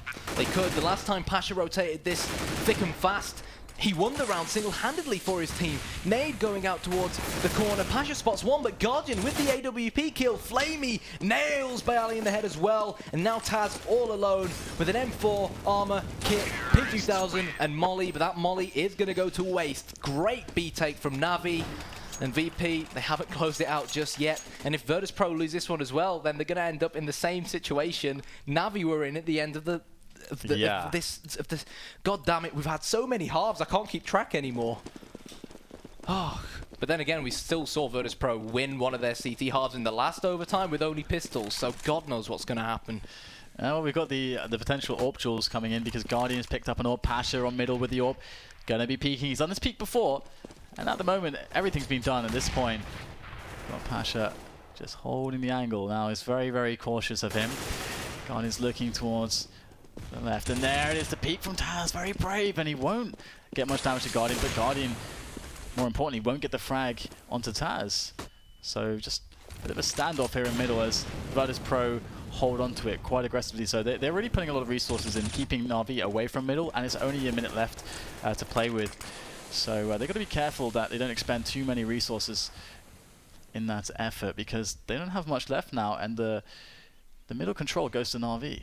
The awesome thing for Virtus.Pro is that they've still got 1 smoke and 2 Molotovs to prevent any potential push coming in. But they have given Na'Vi control, and there we go, there's the Molotov. This is going to start to slow them down now, and that kill will most certainly slow down Na'Vi. Bayali with 1, Bayali with the double, and has the Fat Lady finally sung? Zeus and Edward say no! And the bomb has gone down, however. Pasha, last man on this A-bomb site. Is he going to go for it, or is he going to let them plant and wait to play the retake? He should probably let them plant and wait for his teammates, wait for the reinforcements to come in. This is looking really, really bad for Na'Vi right now because Virtus.Pro are moving in. Snacks can't get the spray to work for him though. Seized gets the kill, trade in from Neo, and now it's all on Seized against Pasha and Neo in these closing moments, and Virtus.Pro are going to pick up the rounds. And there you go. They are now going to be in the grand finals against Fnatic. Brilliant effort from them, excellent endurance, but you got to hand it to Na'Vi. These guys never say die, never give up, never surrender. Props to Na'Vi as well. Oh my god. What a match. Fair play to Virtus.Pro, like you said. Both teams never gave up. I guess you could argue that Virtus.Pro should have seen it out going into the second half, 12-3 up in the first place, but fair play to both teams. It's so difficult to play so much CS all in one go, and this is going to get actually, that's that exact point, Kyanite. Virtus.Pro now have to play a best of 5. Exactly. So you could see how they were like a little bit drained from that because it wasn't just like going from map to map, get to refresh. It was like the same thing again and again and again. So yeah, they're gonna need a little bit of time to refresh now, I think. Good luck to them. That's all I can say. That's all I can say. I'm knackered. I'm sure you're knackered, let alone I'm the good, players. Man. I'm You're fresh. Good? You're fresh? I'm fresh. Oh, it's such a shame we didn't see Cobblestone, though, because based off what we saw on Train and what we just saw on Inferno, Cobblestone, even though in theory it should have been very Virtus.Pro-sided, I think it's safe to say that both Train and Inferno proved our opinions wrong. So who knows what might have happened on Cobble. I think the guys running the schedule are pretty happy with yeah, the that's a good there. point, actually. Guys in production, big shout out to them as well. But I can't wait to go to the Gfinity desk personally. Listen to what Thorin and Richard and co are going to say. I'm pretty sure. What do you think, though? What do you think? Okay, well, you didn't yeah, get there time. we go. There's the instruction in our ears. Gfinity Angels. Desk. Here we come. Thank you very much, gentlemen. I like the game of overtimes. Crazy stuff. And again, that first one, remember Taz said yesterday, we really feel comfortable on Train. We like the colors. We like the ambiance. Yeah. Na'Vi liked it too. Yeah, I mean, that was probably the biggest surprise. Thought Virtus.Pro were going to run away with that. Na'Vi got into a good lead. Then Virtus.Pro come back, goes to OT. So you're like, well, this can go either way. Virtus.Pro take it. And you're like, well, all right, that's fair enough. Not a great showing by them. And then it's Na'Vi's map, Inferno. So now you're thinking, well, Na'Vi are going to run away with it. We're going to have that 3-game series. But Virtus.Pro were really good on Inferno. And then it gets to the sort of second half, and I don't know what it is. I don't know if it's the old Virtus.Pro. You picked up on a few things, didn't you, Duncan, where it looked like the communications were starting to break down among Virtus.Pro? Well, I mean, what was that example you pointed out? It was ridiculous. There was one round where they were on Terrorist on Inferno. Let me think who it was. I think it was Snacks. No, Snacks, Snacks runs out of the balcony, jumps out, like does a great entry frag move, starts attacking people on the A site. His teams come up middle, and they're at the quad side. He hears a gun fired, turns around, starts shooting his own team, spraying into them. Like, with the logic there of it, all his team are here, he's here. In a normal tactic, there's no way that can happen, because they have to know where he is, and they've said, we're coming up mid now. That suggests that was almost like a complete free-for-all tactic, and he had no comms whatsoever, because actually, the CTs were all still alive. They were in the site, they were behind him, and he's shooting into his own teammates. So it kind of shows, that's the thing with Virtus.Pro. Part of what makes them so difficult to put away, actually, is when they get to those rounds where they have to kind of grind them out, they tend to go back to that kind of free-for-all approach. Actually, they're not using strict executes. So that also is why they have a problem closing out sometimes like that. But it can also be why they're so difficult to close out, because you don't know what's going to come next. They're going to try and just come up with something and be creative. And like I said, the thing about Virtus.Pro is they're so hard to close out. Yeah. Like, you might think that, oh, we got them close, it's overtime, oh, we have a chance. It was always Virtus.Pro who were in position to win. All right, well, we're going to come back, talk about it a little more, look at some of the highlights. But in the meantime, everyone's friend, Pasha, is hanging out with James. Take it away, James. Thank you, guys. Yes, I am joined by Pash. He's been sat down for so long. He's moving around a bit, making sure he's all... There we go, getting ready. Yep. What a crazy set of games. Obviously, Train, a map that you guys were looking very unstoppable on. Went to overtime. Did you guys expect that? I can't say it was not full control, of course, but they are surprised us. We thought this match probably should be easier for us. We practice train a lot in 1.6 and in times CSGO. So this was very hard match for us. A lot of mistakes, but very sick, rounds by, force buy. So to be honest, they should, take this map and it should be 0-1 for them. But strong head. Yes, definitely strong head. And for obviously with the whole thing of the overtimes and going through it, you guys then obviously won Train. You took the momentum onto the second map, and on Inferno, taking CT half was so strong. I think most people who are watching wouldn't have expected you guys to then have it drawn up and go to overtime again. Can you just explain what was going on and what happened when you went onto the other side? To be honest, it should be 15-0 on CT side. We play very well. We are in shock about it because we play always like idiots, CT side, Inferno. So we are in shock, playing round by round. It was 6-0, and we say, oh, what the hell is going on in the map? And we are in shock, but few mistakes, we don't think about the game, joking on the TeamSpeak, and they have 3 rounds. It was enough for, for overtime. But in overtime was, the very crazy game. Lose, 2 force buy. It should be win, faster and easier. But our mistake. I don't know why we are so, experienced player. But in this game we play like, like silvers. Now, when we went through these overtimes, we can always see, like, from the whole team of Virtus.Pro, you're all very passionate about what you're doing. How was it how was the morale at this time? Were you guys still all buddy together, or was it getting a bit of frustration? Can you? Yeah. So, were you getting a bit more frustrated after the multiple overtimes? No. We always the same. But if we do a lot very bad mistakes, so we are feel like don't know how to say. My English is very bad. If you know this. To be honest, I don't know what to answer for you, my friend.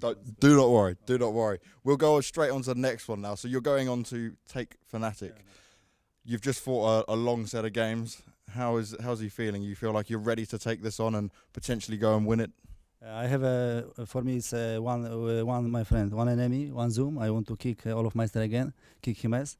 He's my friend from internet and from tournament. Yeah. We know each other very well, so it will be funny match, but but very strong match. So if I take this, my friend, it probably he need to go to very good doctor after this loss, probably. Well, Pasha, I will let you get ready and kick some butt, hopefully. We'll see you in the finals, and we'll send it over to Scoots and the guys for now. Thank you very much, James, and congratulations, Pasha and the guys at Virtus.Pro. I did exactly what they did in 2 maps. You guys got your predictions right. A little off on that, but again, we're not going to hold the maps against you. No, that was the danger for Na'Vi, is that even the map that was theirs is a classic VP map. Yeah. So, yeah, Na'Vi did show they were good on it as well, and surprised us on Train even, but all 3 maps, like I said, the difference was all 3 maps VP had the potential to win on. Na'Vi had to get that Inferno, and I was thinking the 3rd map's their best chance. I didn't think they could actually do as well as they did on the 1st. I mean, I've been a big, sort of supporter of Na'Vi in the development they've had. I've talked about it with Duncan. I think, in terms of the ratings that Duncan does in the top 10, I feel like Na'Vi can be better than where they are maybe. But of course, then they aren't showing it in the results. And I thought this was a tournament where they could have come of age. And you're probably not going to get a better chance to get to a final of an event. Virtus.Pro are very hot and cold. I haven't seen anything to suggest this is like the Virtus plow that we've seen of old, where they're just going to literally batter teams and knock them out the way. Even here, overtimes, right?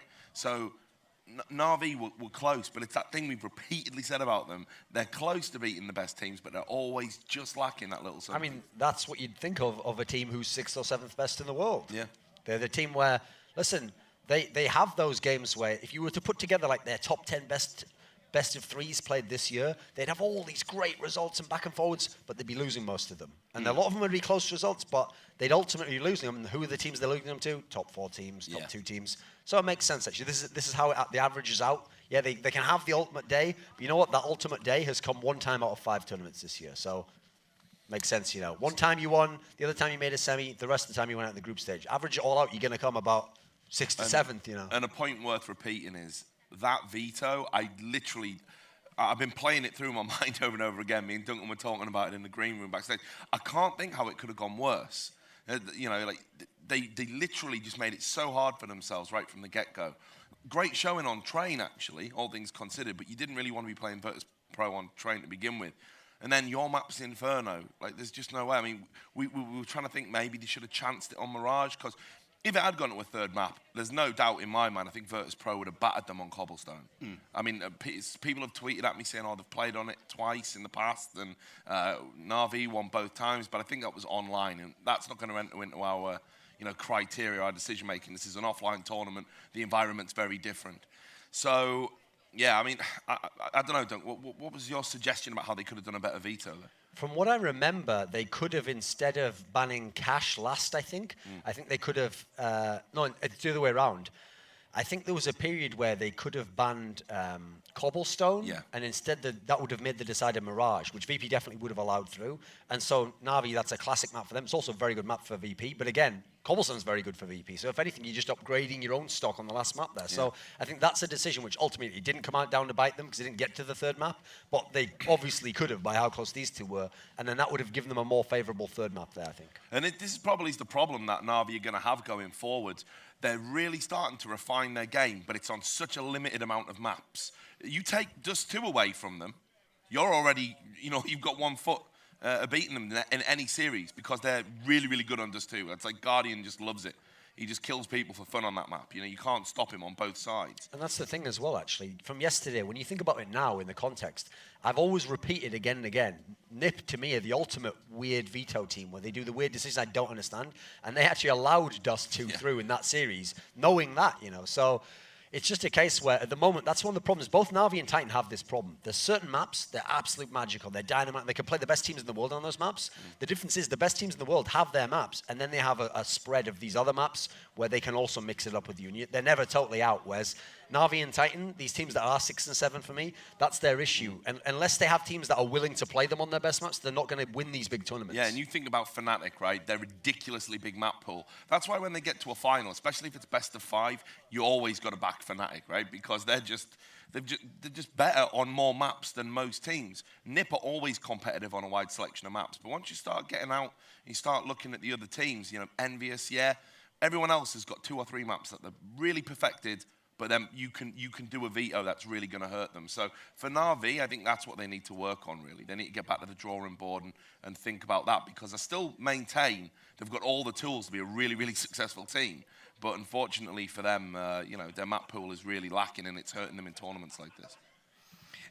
We're going to see some replays in a matter of minutes, and we're going to start talking, show you some stuff on Inferno. One thing that did pop out, there's been 4 aces all tournament long, 2 of them by Seized.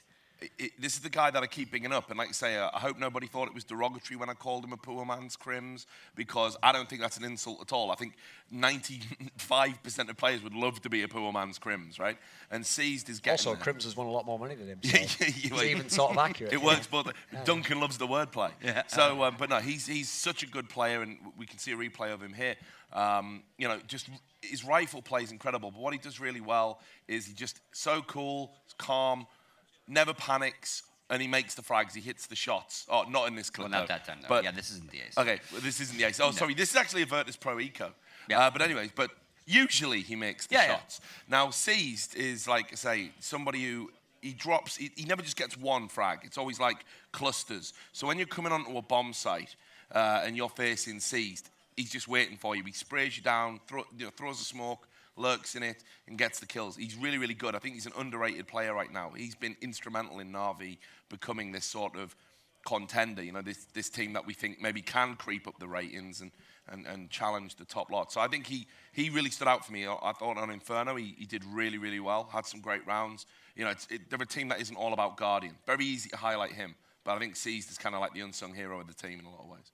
I mean, for VP, the guy we saw in the interview there, Pasha, he was doing real work on most of the regulation period there for VP. And then actually in overtime, Taz really came alive and really gave them the last push. Because you could see there, it was that scenario where, because the teams are so evenly matched in the game and the form of the players, that even if you get like one crazy round, it feels like the other guy's going to come back with one. So it was going to take someone to give you that little extra push to get you over, and that's what Taz was able to do there for VP. And we kind of always talk about that. You have to spread that out. If it's just Pasha, and then in those overtimes he doesn't perform, and Taz doesn't step up, well, they lose. The cruel thing about CS ultimately is you can have an amazing game. You can be the reason that your team gets to overtime. You can have 50 frags. You know, you can be going insane. You can make one mistake in that OT, and you're the reason that you've lost. You're the, you know, and that's why like the great players, the truly great players, they're on it all the time. It's not just fits and starts. And yeah, I think Duncan is right to observe. You know, Pasha was immense in regulation time, but it did take other players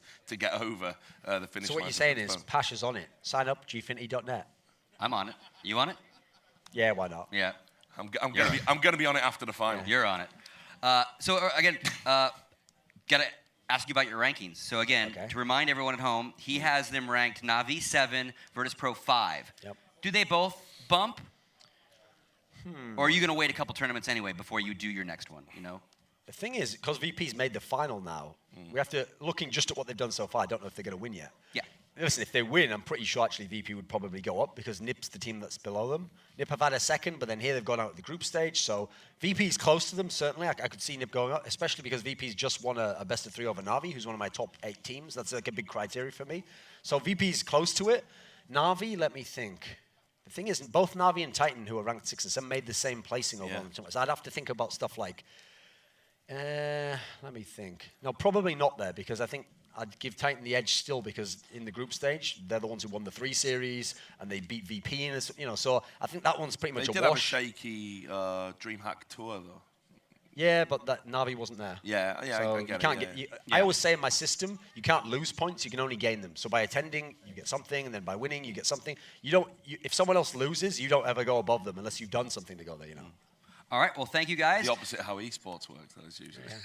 So, again, our grand finals is set. It's Fnatic versus Virtus.Pro, and this is a rivalry for the ages. I mean, literally, we had Karn with us the other day, and he is still salty about when he played these guys. Different name for them back then, WCG, stuff like that. So, like, and even some of the same players are around, but this incredible rivalry. It's really, really cool to see. This is why I wanted this final. There's going to be fireworks no matter what. Yeah, and again, in Virtus.Pro's favor, you know, if they're the home team of Gfinity, if you will, they won the first one. So, you know, they could be the first, you know, team to possibly win 2, which would be really cool for them. But that being said, you know, I think, again, one of the really cool things about this entire weekend is what we saw out of Australia. You know, and it's really cool. Sponge is a very outspoken guy. He says what's on his mind, and we had a chance to actually sit down with him and kind of talk to him about what it takes to, you know, to come here like the Australians did. So let's go ahead and hear from Sponge. Build up with us, obviously. We started playing some of the first international CSGO events back in 2013. We had MSI beat it, and then we went to the DreamHack qualifier for the first ever major. And from there, for us, Vox M&O, it's just been a steady build of getting the right players, getting the right team together, and really knowing what we need to do to beat the European opponents. So Immunity beat us for the FACEIT qualifier, and that was the first international qualifier within Australia that we lost as a team, which was pretty heartbreaking for us, but it was also a wake-up call that we need to put just as much focus into our local scene as much as we're looking abroad. So it was disappointing not to get to play at an event like FACEIT, but it's going to only make us stronger. We have a different marketplace in Australia, and that is the key factor to us not having salaries, I believe. The sponsors aren't throwing up as much money. There's not as much interest within Australia in esports as, say, Europe or even America. So we're struggling in that regard. Even if we were to get on salaries or whatnot, we would still like to have a work element in our lives. I'm a plumber. It's a very physical job, you know. It helps me keep fit. It actually makes my blood flow, and when I get home from work, I feel like I play better Counter-Strike. Whereas a lot of these guys, they maybe like go to the gym occasionally or whatever, but their lives are Counter-Strike. I think you need that fitness element to do with any kind of sport or e-sport that you focus on, and I think that's our edge. Coming from so far away, we're always going to be classified as the underdogs, and I'm not going to sit here and be cocky and say, yeah, we were going to take one map off Fnatic. We almost took two. Like, we just play our game, and we didn't really expect to take that one map off Fnatic, but we knew if we played the way we should, that we were going to have a good showing, and that's what we did. So having the underdog title is great because teams aren't going to look at you as a threat, and you can surprise them exactly like we did. There's nothing that they can really look at from our new team to counter-strike us because we are a relatively new team as well. But if we can continue at our level and perform the same way we did in our last two matches and the next two, we have a great chance of getting out of the group, I believe. Great insight from Sponge, you know. Yeah. I mean, and we've all kind of spent a lot of time with these guys. I met these guys at the very first, you know, Masters when they were invited to that first major, and they brought their inflatable kangaroo. Yeah. And again, same kind of attitude, gonna come try to do as much damage as we can, but we're very grounded in who we are and where we are in the game right now, you know. That music was getting to me there. I thought at the end it was going to like have a black screen, like Sponge went back to his plumbing job. For £2 a month, you could sponsor an Australian team to a Gfinity. Yeah. They probably could Kickstart You or can keep Reddit, an or Australian- maybe Reddit could sponsor You these can guys. keep an Australian in lager for just £50 a week. Yeah. Exactly. Something like And that, again, yeah. I think it makes some valid points. Like, balance in your life is very important in anything, and they're very balanced. To go, you know, if he had a chance to just play Counter-Strike all day and not be a plumber, if the money was right, I'm Yeah. sure he would. But I imagine he would still keep the balance. He'd still find a way to lay pipe. Don't worry. One of the reasons why, yeah, it's that time. We've gone past the watershed, have we? Okay. So one of the reasons why I love Vox, and in particular Sponge, is like, these are people that sort of hark back to a different era in Counter-Strike. Like, where Global Offensive is positioned right now, you know, all this money flying around, you look at the explosion in the NA scene, huge organizations coming in and just throwing down crazy money just to have a team, and we can debate the merits of some of those picks, but I better not, or I might upset some people. These guys, like, they're working a full-time job on top of what they're doing. And that's like how it used to be, you know, back in my day. You know, nobody played Counter-Strike to get rich. Yeah. Nobody played Counter-Strike because they thought, hey, I can get a salary, I can make a living out of this. And those guys, they're sort of from that, they're still living in that era in a lot of ways because of where they are geographically. Yet they come along, they compete, and they have a great time. I mean, that for me is why you always want to support people like that. They're the people we need in Counter-Strike, you know? Yeah, agreed. And again, one of the really cool things about them is their organization, you know, Vox, is not some huge, big shadow organization that they just play for. Like, the owner is their buddy. They are mates forever, you know? So, like, they don't have a lot of problems that the player team organization would normally have with each other, with confrontations and disputes and all those kind of things. If they want to make a roster change, they all sit down and have a conversation. It's interesting that the XCG guys, like, they're not from some big shadowy organization that's sort of evil and just making money and pushing things out. What are you talking about, the League of Shadows or something? Scoots? It's just, like, just a team, mate. No, but you know what I mean? Like, because it often ends up being an us versus them. We want to make some roster changes in the tournament, and your bosses say, no. He's on all the billboards. So we can't come. Jordan's a great guy.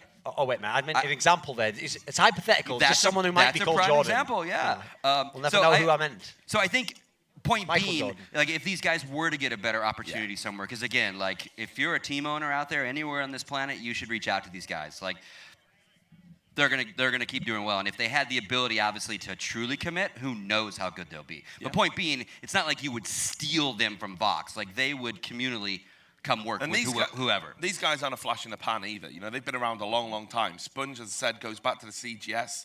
Havoc was around at that time as well. I knew Havoc before he even shaved. When I saw him with that thing on his face, I couldn't even believe it. I was like, what's happened here? Like, he looks like an extra from bloody Vikings. It's ridiculous. So they've been around forever. Yeah. Like, these aren't gonna go, they're not just here for 1 or 2 tournaments, you know? So good stuff. And again, like, he just said he'd buy us a lot of beers tonight if we talk good about Australia. So it's all on you, Sponge. That being said, we are going to take a nice extended break, so Virtus.Pro has a chance to kind of settle down, get some food. You guys as well. So we'll be back at 7:30 our time. Don't go away. Fnatic versus Virtus.Pro. Get something to eat, something to drink. Come on back. Best of 5. Not going to want to miss it.